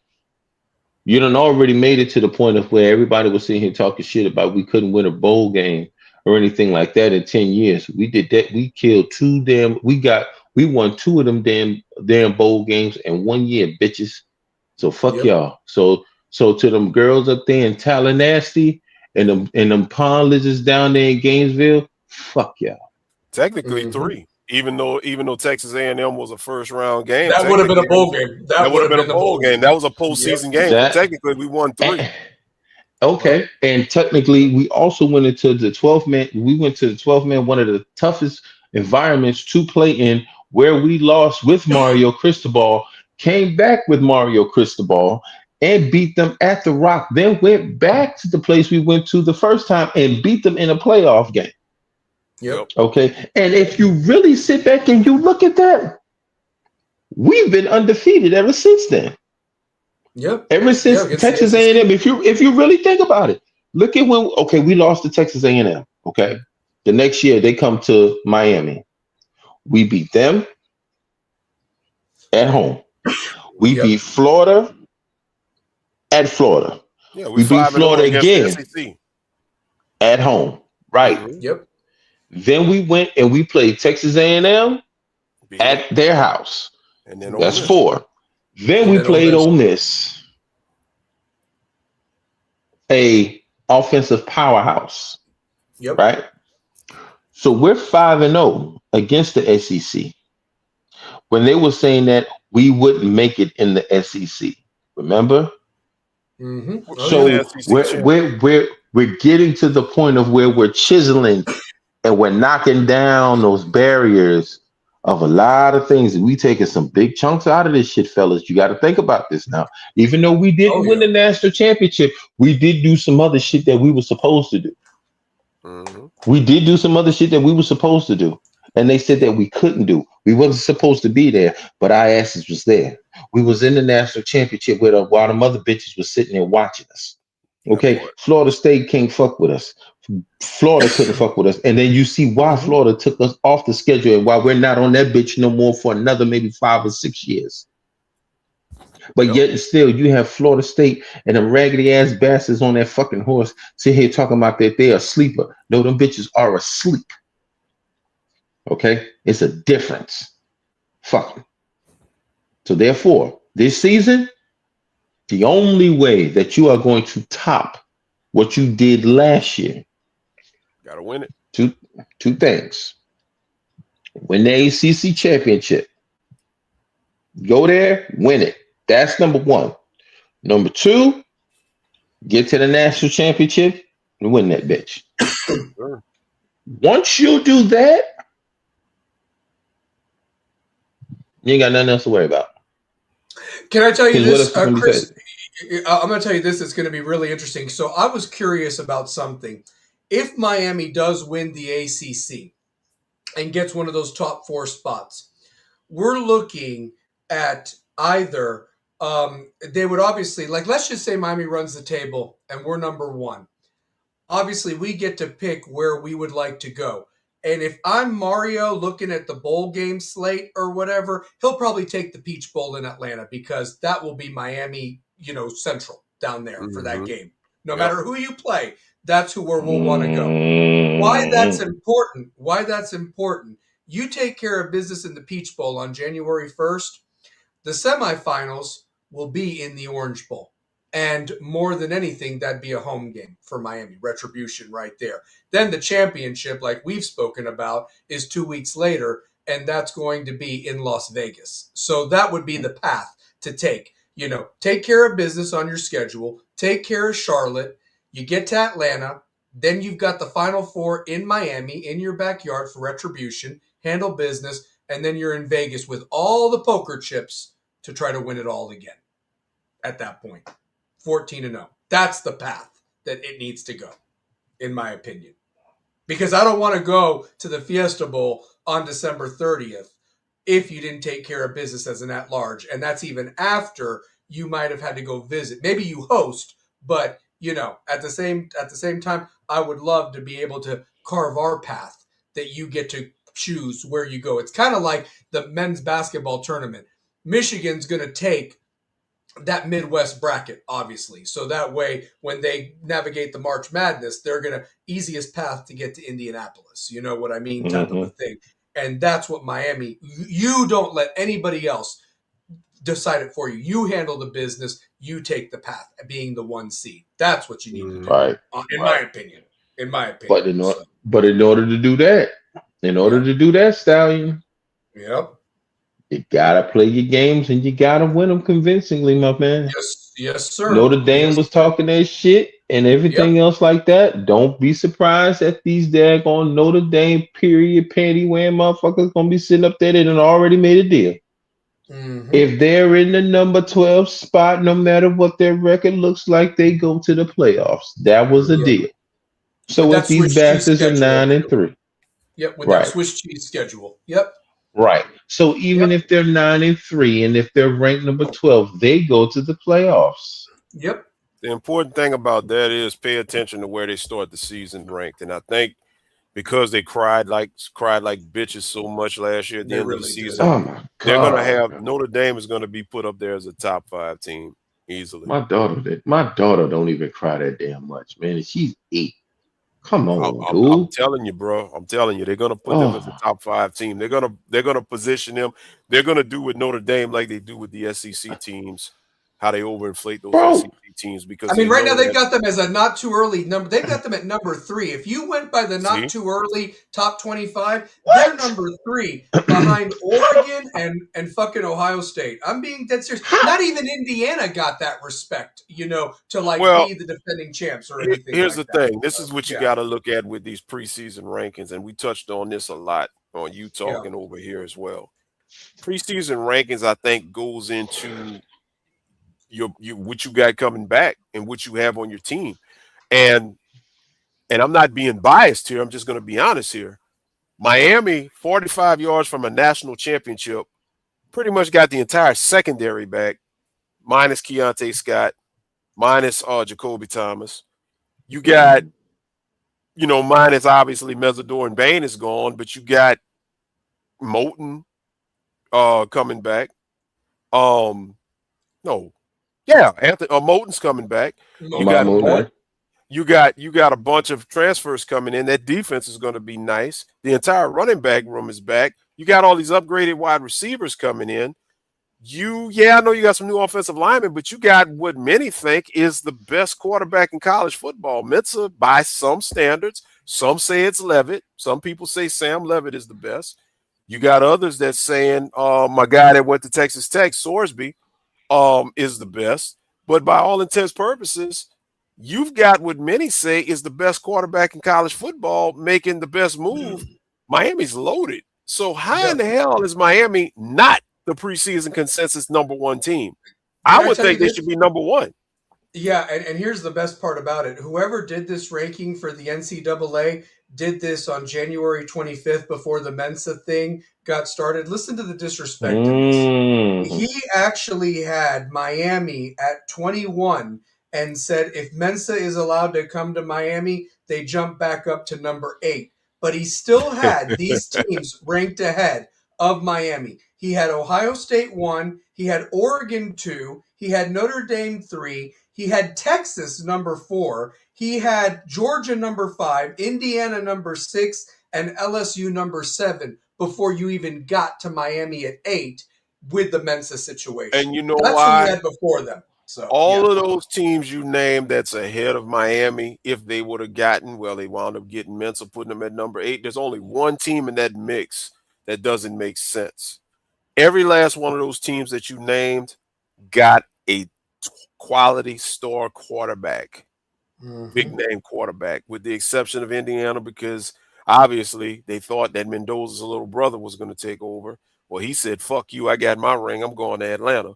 So he's in Mm-hmm. Georgia Tech. So whoever this guy is that's going to be taking over for Mendoza, Mm. that takes Indiana out of the mix, in my opinion. All those Oh other yeah. teams, Dante Moore and Gunnar Stockton, CJ Carr, Arch Saying, Manning, Julian Sand, and my then guy what's Levitt, his name? Levitt at Levitt at LSU. Yep. LSU. So Yep. you got just on cue, and when you gave those rankings, all those teams that are up there, big name quarterbacks. Mm-hmm. Quarterback is the one position that really determines the trajectory of where you're coming into the next season in the preseason. Now, here's the Mm-hmm. thing. You look at the rest of the team that's around the quarterback, and I'm just saying, I'm not trying to be a homer. I'm really not. But if I look at what Miami has coming back, plus Darian Mensah, you can't tell me Miami is not going to start the season number 1. I can't see Ohio State being the number 1 team over Miami because besides Jeremiah Smith coming back and CJ Carr coming back, they're losing what? I think Ennis is leaving, I believe. Tate is Yep. going pro. Downs Yep. is going pro. Yep. Um, The two big linebackers are gone. see what I Yeah. mean? Yeah. See what I And mean? plus, we got one of them. And then we got one of them. We got one of Yes. their big defensive tackles. I mean, here's the other Yes. thing too. Behind Miami, here's what's going to be very interesting. When this guy made the rankings, he had A&M at 8, but then he moved them down to 9 because Miami would take them. So you got Reed coming back for them. Mateer's back for Oklahoma. They would be 10. Now here's where it gets Mm, interesting. He had Ole Miss at 14, but that's before Chambliss got this 6th year. So you've got to put yeah. them in the top 10, obviously, with Chambliss and the running back and so forth. Whoever Right. So, whoever made this dumbass shit, man, that motherfucker need to stop drinking. no, he was an idiot. No, this was, I'm actually ashamed, and he's works for the NCAA.com or whatever. So, yeah, He I need mean, to that's stop terrible. drinking. I That's mean, and then terrible. you think about it, You got Notre Dame ahead of Miami, but didn't they sit out a bowl game because Mm-hmm. they did Yeah. not go to the playoffs? So And, what game did they and play? obviously they're losing their Heisman Trophy finalist, who's probably going to be one of the top picks in the draft, in Who Love, love the and big, love? yeah, the Yeah, big running Yeah, back. he's going And to yet the that, NFL. and before you jumped on, Chris, I even mentioned he didn't do shit against Miami in that game. at So all, nothing. realistically, they've got to find a badass running back to complement CJ Carr, and that's the other thing too. I mean, Mark Fletcher is being so disrespected, and this guy has the absolute most yards in the NCAA playoff history and so forth like But that. you know Because how they downplay that? Not to cut you off. You know how they no, you're downplay good. that? They're gonna say he did it in what, 3 games, four Yeah, games, three, or 4 games. whatever. Yeah, so yeah. Whereas the Mhm. previous guy, I forgot whose record he broke, did it in 2, I believe they Yeah, said. yeah. So it's like Mm, there's just no when it comes to Miami and Miami players doing anything great and getting any recognition, it always no gets grace. downplayed because it's Always. Miami. Always, Coaches And always. too. Coaches too, It's because if Miami. It well, don't anybody, matter. I mean, here's the other thing too. Look, if you wanted to give the Broyles Award to the Indiana coach because they were the national champions, fine. But let me just argue this. Their offense didn't really miss a beat. Yes, Mendoza took them over the top, but Indiana's offense was very lethal last year as well. Our defense couldn't stop a preschool last year, and Mm. Heatherman made us day and night. That right there should be why you won the Broyles Award. Look, they already I got the thought he would national win. championship trophy. I mean, why Heatherman didn't That win? re, You've got to look at that from left and that right, Who right there, man. I mean, who won Indiana's it? offense wasn't. Indiana's offensive Indiana coordinator won it. Indiana's offensive coordinator won But it. they weren't horrible last year. Their offense got them to the playoffs. It's just they ran into Notre Dame. And what Cignati did do was get some more pieces to make sure that they wouldn't lose to a Notre Dame or get Wh- embarrassed. The Miami couldn't stop shit last year, the guys. thing I about mean, that the thing about that is I thought, and I'm like you, Stallion, I thought Indiana, the offensive OC, wasn't going to win it because, like you said, Y'all won the national championship. And Indiana's OC, to me, didn't do anything for Indiana to elevate them from last year, No. whereas Heatherman elevated Miami's defense from last year. The fact that Heatherman Completely. elevated Miami's defense from being a shit show last year to being top notch, next level, must see TV, Hmm. bro. Heatherman, I thought was a shoe in to get the Broyles Award. And when I Yeah, saw that, I'm Right. like, that's yeah. disrespectful. It Like, is, y'all and as Right. just goofy ain't of And a playing. bastard, yeah, and as goofy of a bastard as Mendoza looks, he's a tough son of a bitch, and that also elevated them to who they had as quarterback last year. Yes, Miami got some pieces on the defensive backs, but let's be real. I mean, the scheme and everything, we weren't quite where we were at on defense of what it needs to look like that we're used to for Miami. Let's be real. We have two Mhm. potential first round picks with now Messidor jumping in there because he's really showing out, and that's gonna be 3 first round picks. But one of them was an offensive lineman. My point is though, is you still need help at the linebacker spot. And when we did have guys out like Keontae and stuff, you saw a little bit of a drop off, or you saw where Xavier Lucas when he was out in that first half. But our defense did not allow a team to get over 30 points the entire fucking year. That Oh, right there, I mean, is the argument. Mhm. Average And I'm talking 16 about, points a game. yeah. So, yes. Yeah. I will say this: like last year, they that was it was ridiculous. Facts. But Heatherman, he made us look Me too. from the little giants to basically to the point of where you were scared to get hit by Keontae Scott hell yeah. and Jacoby George. And I'm talking about when they hit, they would lay your ass out. Facts. Whenever you That see part. Jacoby George pick that ball off from NC State and he told that motherfucker, come on, because he was ready to rock his ass. Yeah, He he's was like, come Yes, ready he to on, was. rock. come on. He's I'm like, you going in bring the your end ass zone up and here. you ain't gonna He, stop me. I promise you. He said, this ain't gonna be no unstoppable force versus a moving object, bitch. I'm gonna run your motherfucking ass over. Look, you didn't see the gesture, but I'm pretty sure, man, the guy on offense, man, he looked at him, he said, come on, you boys, like, There it is. and in There it his is. I mind, got he's it like, right there. yeah, That's yeah. my favorite. There it is right there. He He's said, like, come here, come on, bitch. motherfuckers. Come on, bitch. Come on, Come bitch. And here. I Come bet you on. your guy didn't throw his Oh, hands up, but in his head, he's like, I'm good, cuz. Go ahead on, get your 6. I'm good.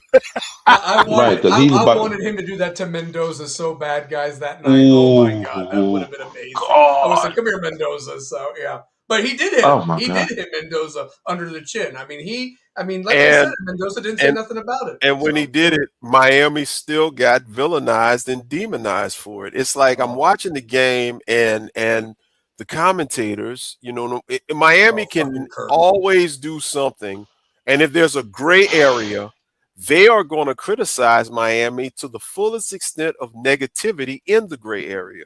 And Of Mm-hmm. yeah, it course. was either or. It was either or. Maybe it could have been deemed, a little late hit or whatever you want to call. I get it, but at the same time, if the refs don't throw the flag, shut the fuck up trying to create a narrative that Miami's playing dirty.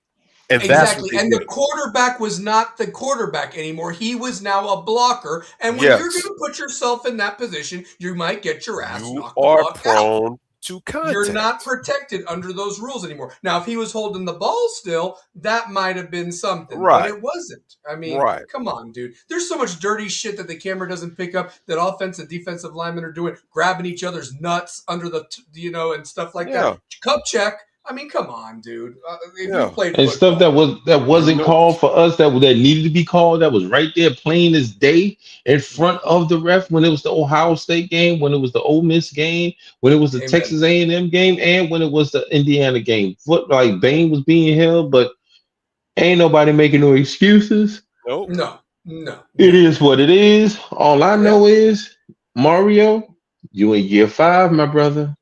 get it done. You in year Get it done. 5. Get It's it time done. to get this shit done, put this shit to bed, shut these people what we call the fuck up, Hmm. get this number 6 ring, get everything that you need to get done, do what you need to do, become a national championship coach. Because it Hmm. seems like everybody else is doing what they need to do except for you. You are the closest that has been there, except for Kirby Smart. who was under the Saban tree and actually won two national championships back to back. So Yep. therefore, the only other one is you and Kiffin and Billy Napier, and his ass ain't gonna be winning shit for a good little while because Nope, his it ass isn't. ain't. Yep. Yeah. But as And, far as and you, I'm gonna throw handle your this out business. there. And I'm going to throw this out there too. And I'm glad you brought something up, Chris, because if you think about this coming up with spring ball, it's going to start March the 9th. I'm looking at it right now. We're about 3 weeks away from spring ball. This year, we're actually going to get a spring game. That's going to be interesting to see because, Mhm. you're going to get to see a little bit of what we're going to show. I'm not going to say we're going to show everything, but at least we'll get to see what we look like and some guys getting around.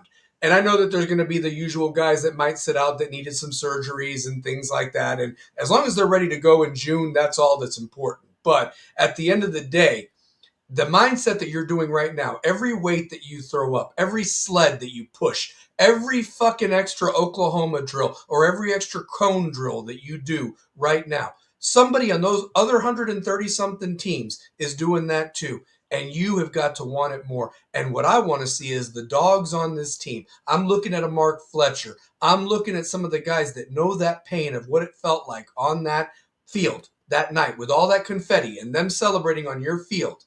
You remember that and you take that as motivation to throw up one more, to throw up everything you can to make sure that you fucking kick everybody's ass next year. That is where and I'm Malachi Tony, Fletcher, anybody on defense needs to hold everybody accountable. And the new guys that are coming in, luckily they were on the sidelines and saw it.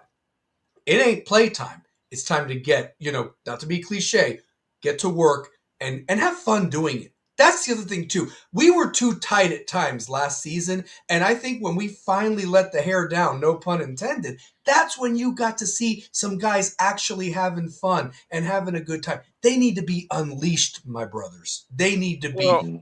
unleashed out I there. think So, I yes. think the Mhm. biggest thing coming in the next season, as you reference Miami and everything that's in front of them, I think the biggest silhouette you can show is that picture of the confetti falling and actually Mario Cristobal standing there taking it in. Yep. That's the one thing that really stood out to me. Most coaches when they lose, they get pissed off and they shake hands and they're headed straight to the locker room. He stayed. Mario, and I will give him credit as hard as I've been on him for these last couple of years. I credit him for standing there and just taking that in because now and here's the thing, Mario as a player never lost a national championship at Miami. He won two. He won the 89 championship and he won the 91 championship. So as a player at Miami, he never lost a national. He wasn't obviously when he wasn't winning, he wasn't in the national championship game. So at the end of the day, Mario now knows what it's like to get there and lose and not Mm, finish.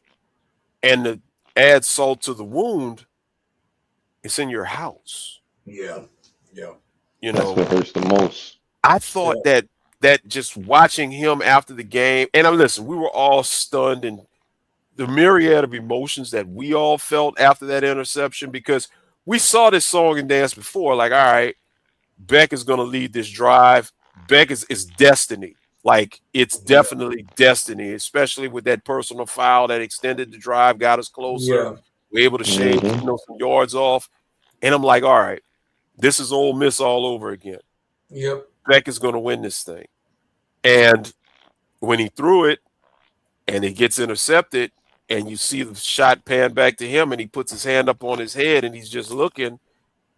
It's like at a moment in time, it was like for me, like, did this really just happen? Like, Yep. there's no comeback. And then to watch them celebrate and watch, what, shit, what's his name? The nephew of Glenn Sharp's Oh, nephew. Glenn Sharp nephew make the Yeah, play. Yeah. make the play and just watch the celebration, and then pan to Mario, and he's just standing there, you know, I said to myself, yeah, you need to take this in because Hmm. you were Mr. Nice Guy the early part of the season, and you became a legit badass of a coach after SMU. And I don't know what happened in between Ole Miss and the national championship game, but I just don't think that you were the better prepared team. Well, you weren't the better prepared team because Indiana You won, weren't. obviously. You weren't. But You I weren't. say all that to say this. The last taste of football that you got in your mouth is a championship that you let slip away. You didn't get outright beat by Indiana and just throttled. I think you could have accepted that if they'd have just beat the shit out of them. No, you had the championship. It was your championship to lose. Yeah. And that's why I've been going back and forth in these college groups with these people talking about Indiana 2025 Indiana's better than 2001 Miami, better than 2019 LSU. These fucking goofballs that swear Indiana's the greatest team of all time. I've been going back and forth with them, telling these Indiana fans, like, look, you won the national championship. Congratulations. You did what you were supposed to do. But respectfully, this Indiana team that won benefited off of Miami miscues. We gave you 10 points. Yeah. You won the game by 8. I mean, like I said, it came down to 3 plays, and 2 of them were because of special team blunders, honestly. Yeah. 2 of them were because of special team blunders. I mean, because here's the other thing, too. If you don't allow that punt block and you make the field goal at the end of the half or what have you, which I still think that they could have gotten a little bit closer before they settled on kicking it that far. That's another story. But the truth of the matter is, you at that point are actually going for a game-winning field goal and not going for the touchdown for the win. And that your strategy is also different. Maybe you're running the ball more and things of that nature too. I don't know. It's just weird. Stallion, real quick now, I got to push back on that a little bit. Of course, do it. How much confidence do we have in this kicker who couldn't kick shit? Terrible. He was after terrible. The season was over. I mean, and I gave him a pass with the win against Texas A&M, but dude, this dude here, man. You want to know something, Larry? Can I throw this out there? If you talk about something, let's just be real. We went from Borregales, the Borregales brothers, for 5 years. We were spoiled with that, and we actually went to this bum. Both of them. The other guy, Bert, was from Texas missing these type of kicks. And this Central Florida guy, it's a miracle he made the one against Notre Dame. And the truth of the matter is, I don't know what this Northwestern kid and this Florida State kid got that we're bringing in, but just one of them be able to fucking kick the ball out of the end zone and make the field goals. I hope this offense is so potent we don't have to settle for fucking field goals. That's the other thing that really showed where our offense was inept, especially with the fact that you were putting it on the kicker and it wasn't Borregales kicking out there. And that's what I think was also, I mean, ever since that A&M game, he was not the same guy after that. He even missed him in the domes, which was inexplicable. He did. I mean, he did. Yeah. He did. I mean, you know. And look at Ole Miss's kicker. Ole Miss's kicker kept them in the game because that motherfucker was like a mule kicking that shit, honestly. Even Doink went in. I mean, that Ole Miss kicker was amazing. Look at this. Look at this point by LNV. She hit the nail on the head. Yep. The team that played in that ship was 0 points in the first half, but that one, the team that played in the ship is the team we saw earlier in the season. Facts. Yep. Facts. Yep. Facts. Another good start. Yep. It was definitely not the Ole Miss game. It wasn't the Ohio State. I mean, that's the other thing that I really was shocked about is like, where was the intensity? I think that realistically, they saw the name Indiana. They didn't see the number 1 by their name. Do you know what I mean? I mean, you can't tell me they didn't come out with the same intensity they did against Ohio State, you know? And that's the thing that bothered me the most, especially, and the play calling was just inexcusable by Dawson. I mean, that right there was just terrible. It really was. You have Fletcher. Somebody said that. Fletcher was averaging 100 yards a game, and you didn't even run the ball 7 out of your first 9 offensive plays. That's inexcusable. That's inexcusable right there. So, and you didn't run behind your all-pro right tackle. That's going to be one of the top 2 picks in this fucking draft. So. I'm gonna tell y'all this because I'm gonna get ready to get up out of here in a minute. Yeah, we're gonna wrap it up. So, all right.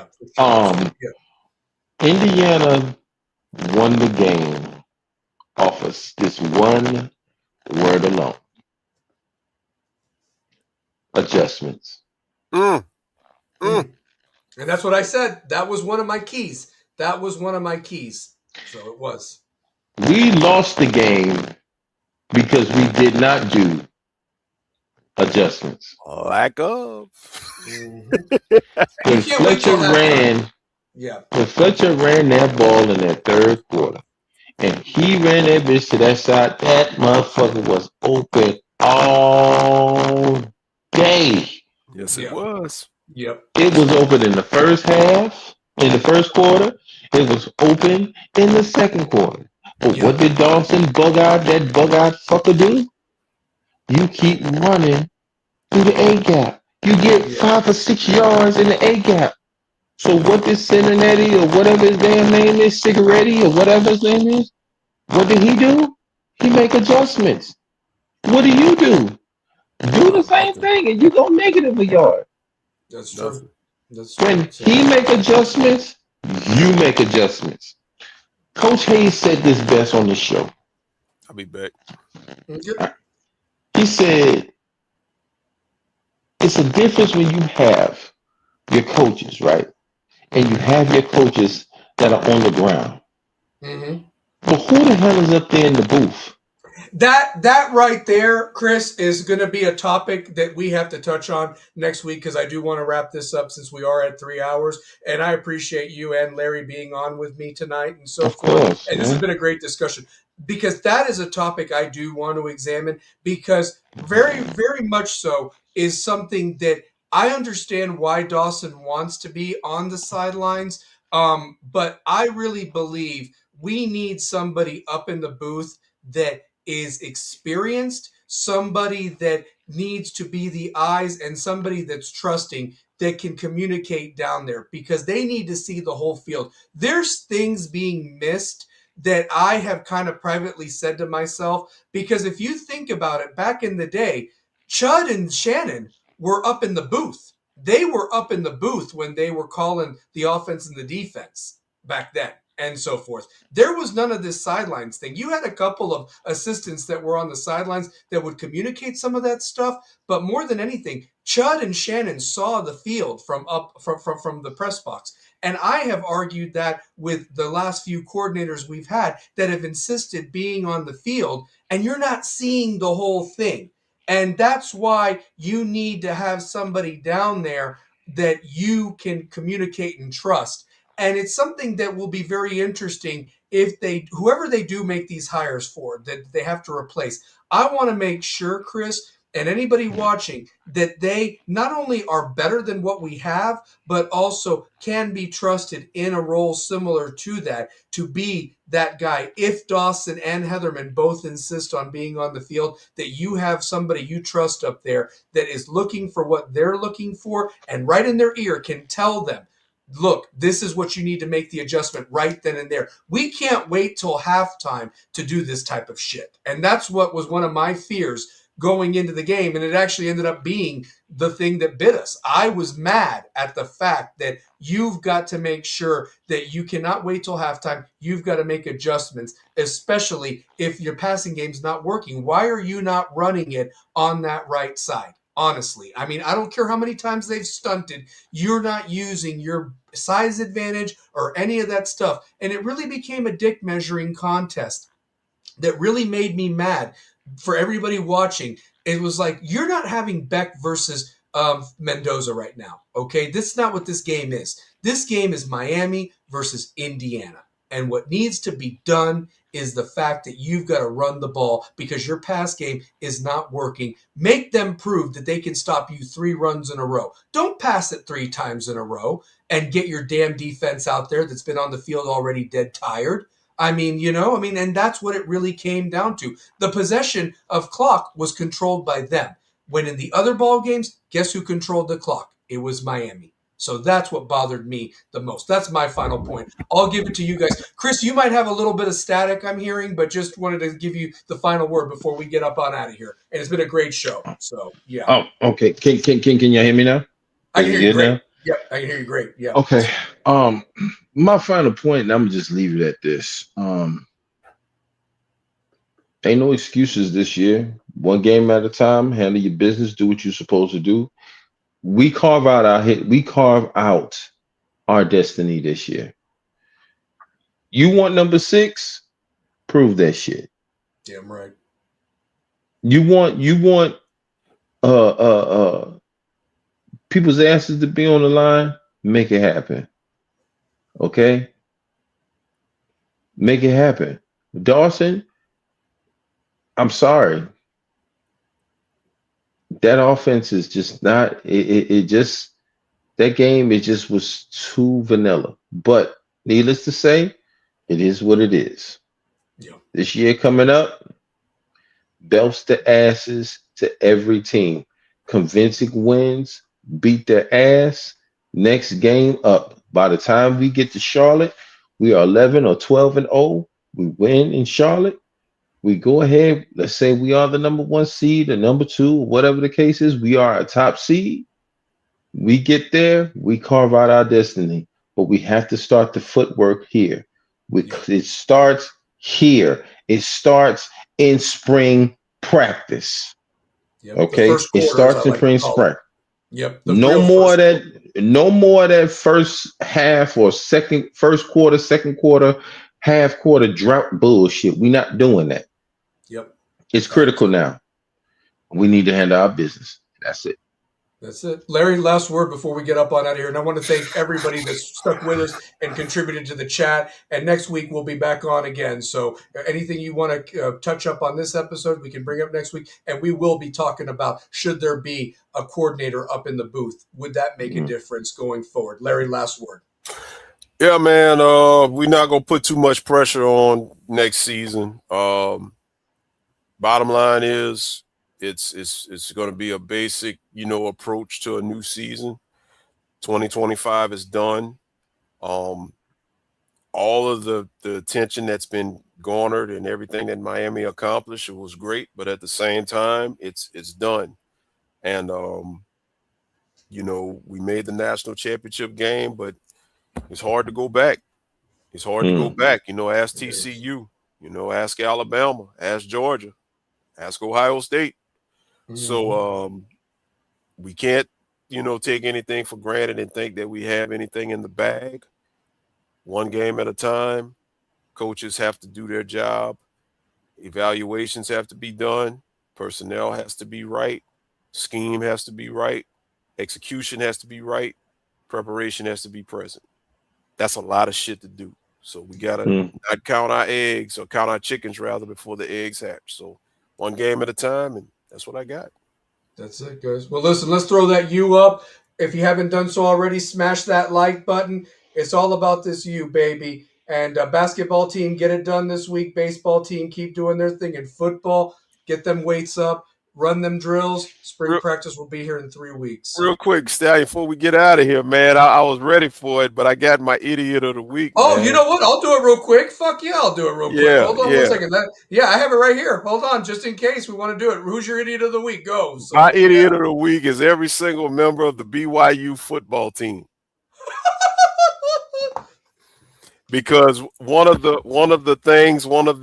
deals within playing for BYU, when you sign your letter of intent, you have to pledge that you're not going to have sex while you're on the football team.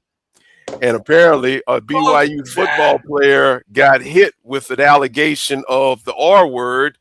Apparently he had some relations with a young lady and got hit with the R word. So Keelan Marion, I see why you transferred to Miami, because you cannot have sex if you play football for BYU. So I say all that to say this, Stallion.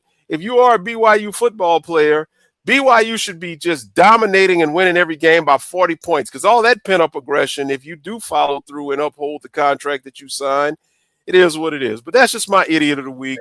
No, real quick.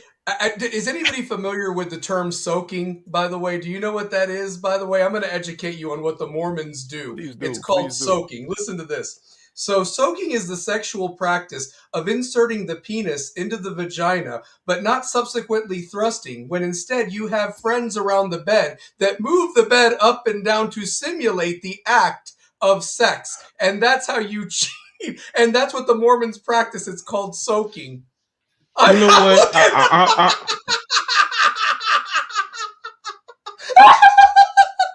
So you just have to be in there and be swollen like a dog and not do nothing and have your buddies jerking the bed. I mean, I'm picturing like somebody shaking the bed. This is unbelievable, guys. It's true. Look it up. It's called soaking. There's YouTube videos about it. They went around to BYU in Utah asking if this is a real thing. And like, yeah, I've participated in the soaking. Yeah, I have. Oh my God. Yeah. I mean, what the fuck, guys? I'm sorry. And I thought they said just putting the tip in is a challenge. Damn, they can have that shit. They can, man. So, Chris, do you have an idiot of the week, by the way? I don't know if you can top soaking, but go ahead. So. He's speechless. He's speechless. Good night, fellas. Good night. Good night. Good night. Good fucking night. Yeah. I don't know what's worse, soaking or the fact that we have a grown-ass coach that doesn't wash his balls because he thinks flies are lucky from Syracuse. So those are the last two idiots of the week, honestly. That nasty motherfucker. You know what? I'm going to tell you right now. I bet you. Now, that's a motherfucker right there. I'm glad you said something, but I'm going to leave it like this. And I'm going to leave it at this right here. I bet you when that motherfucker get inside of that water and he get ready to go finally take a bath, that bitch look just like this.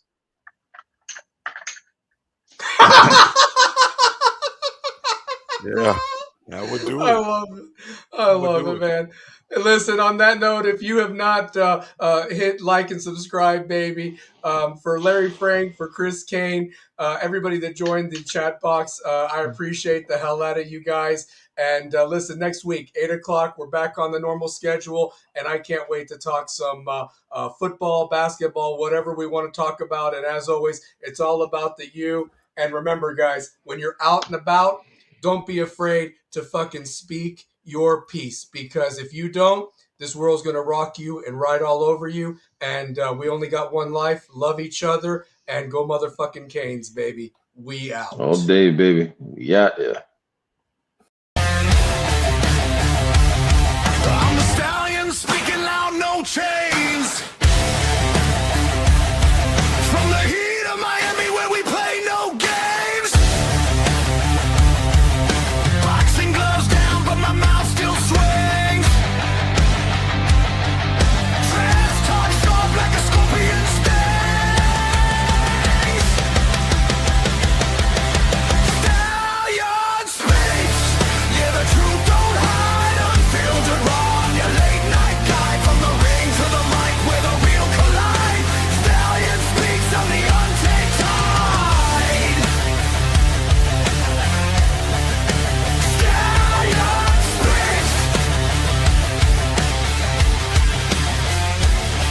On the untamed tide. Gloves off mic, on feel the fire ignite. When the stallion speaks, there's no polite. From the edge of the ring to the edge of your seat, I'm the voice that pounds.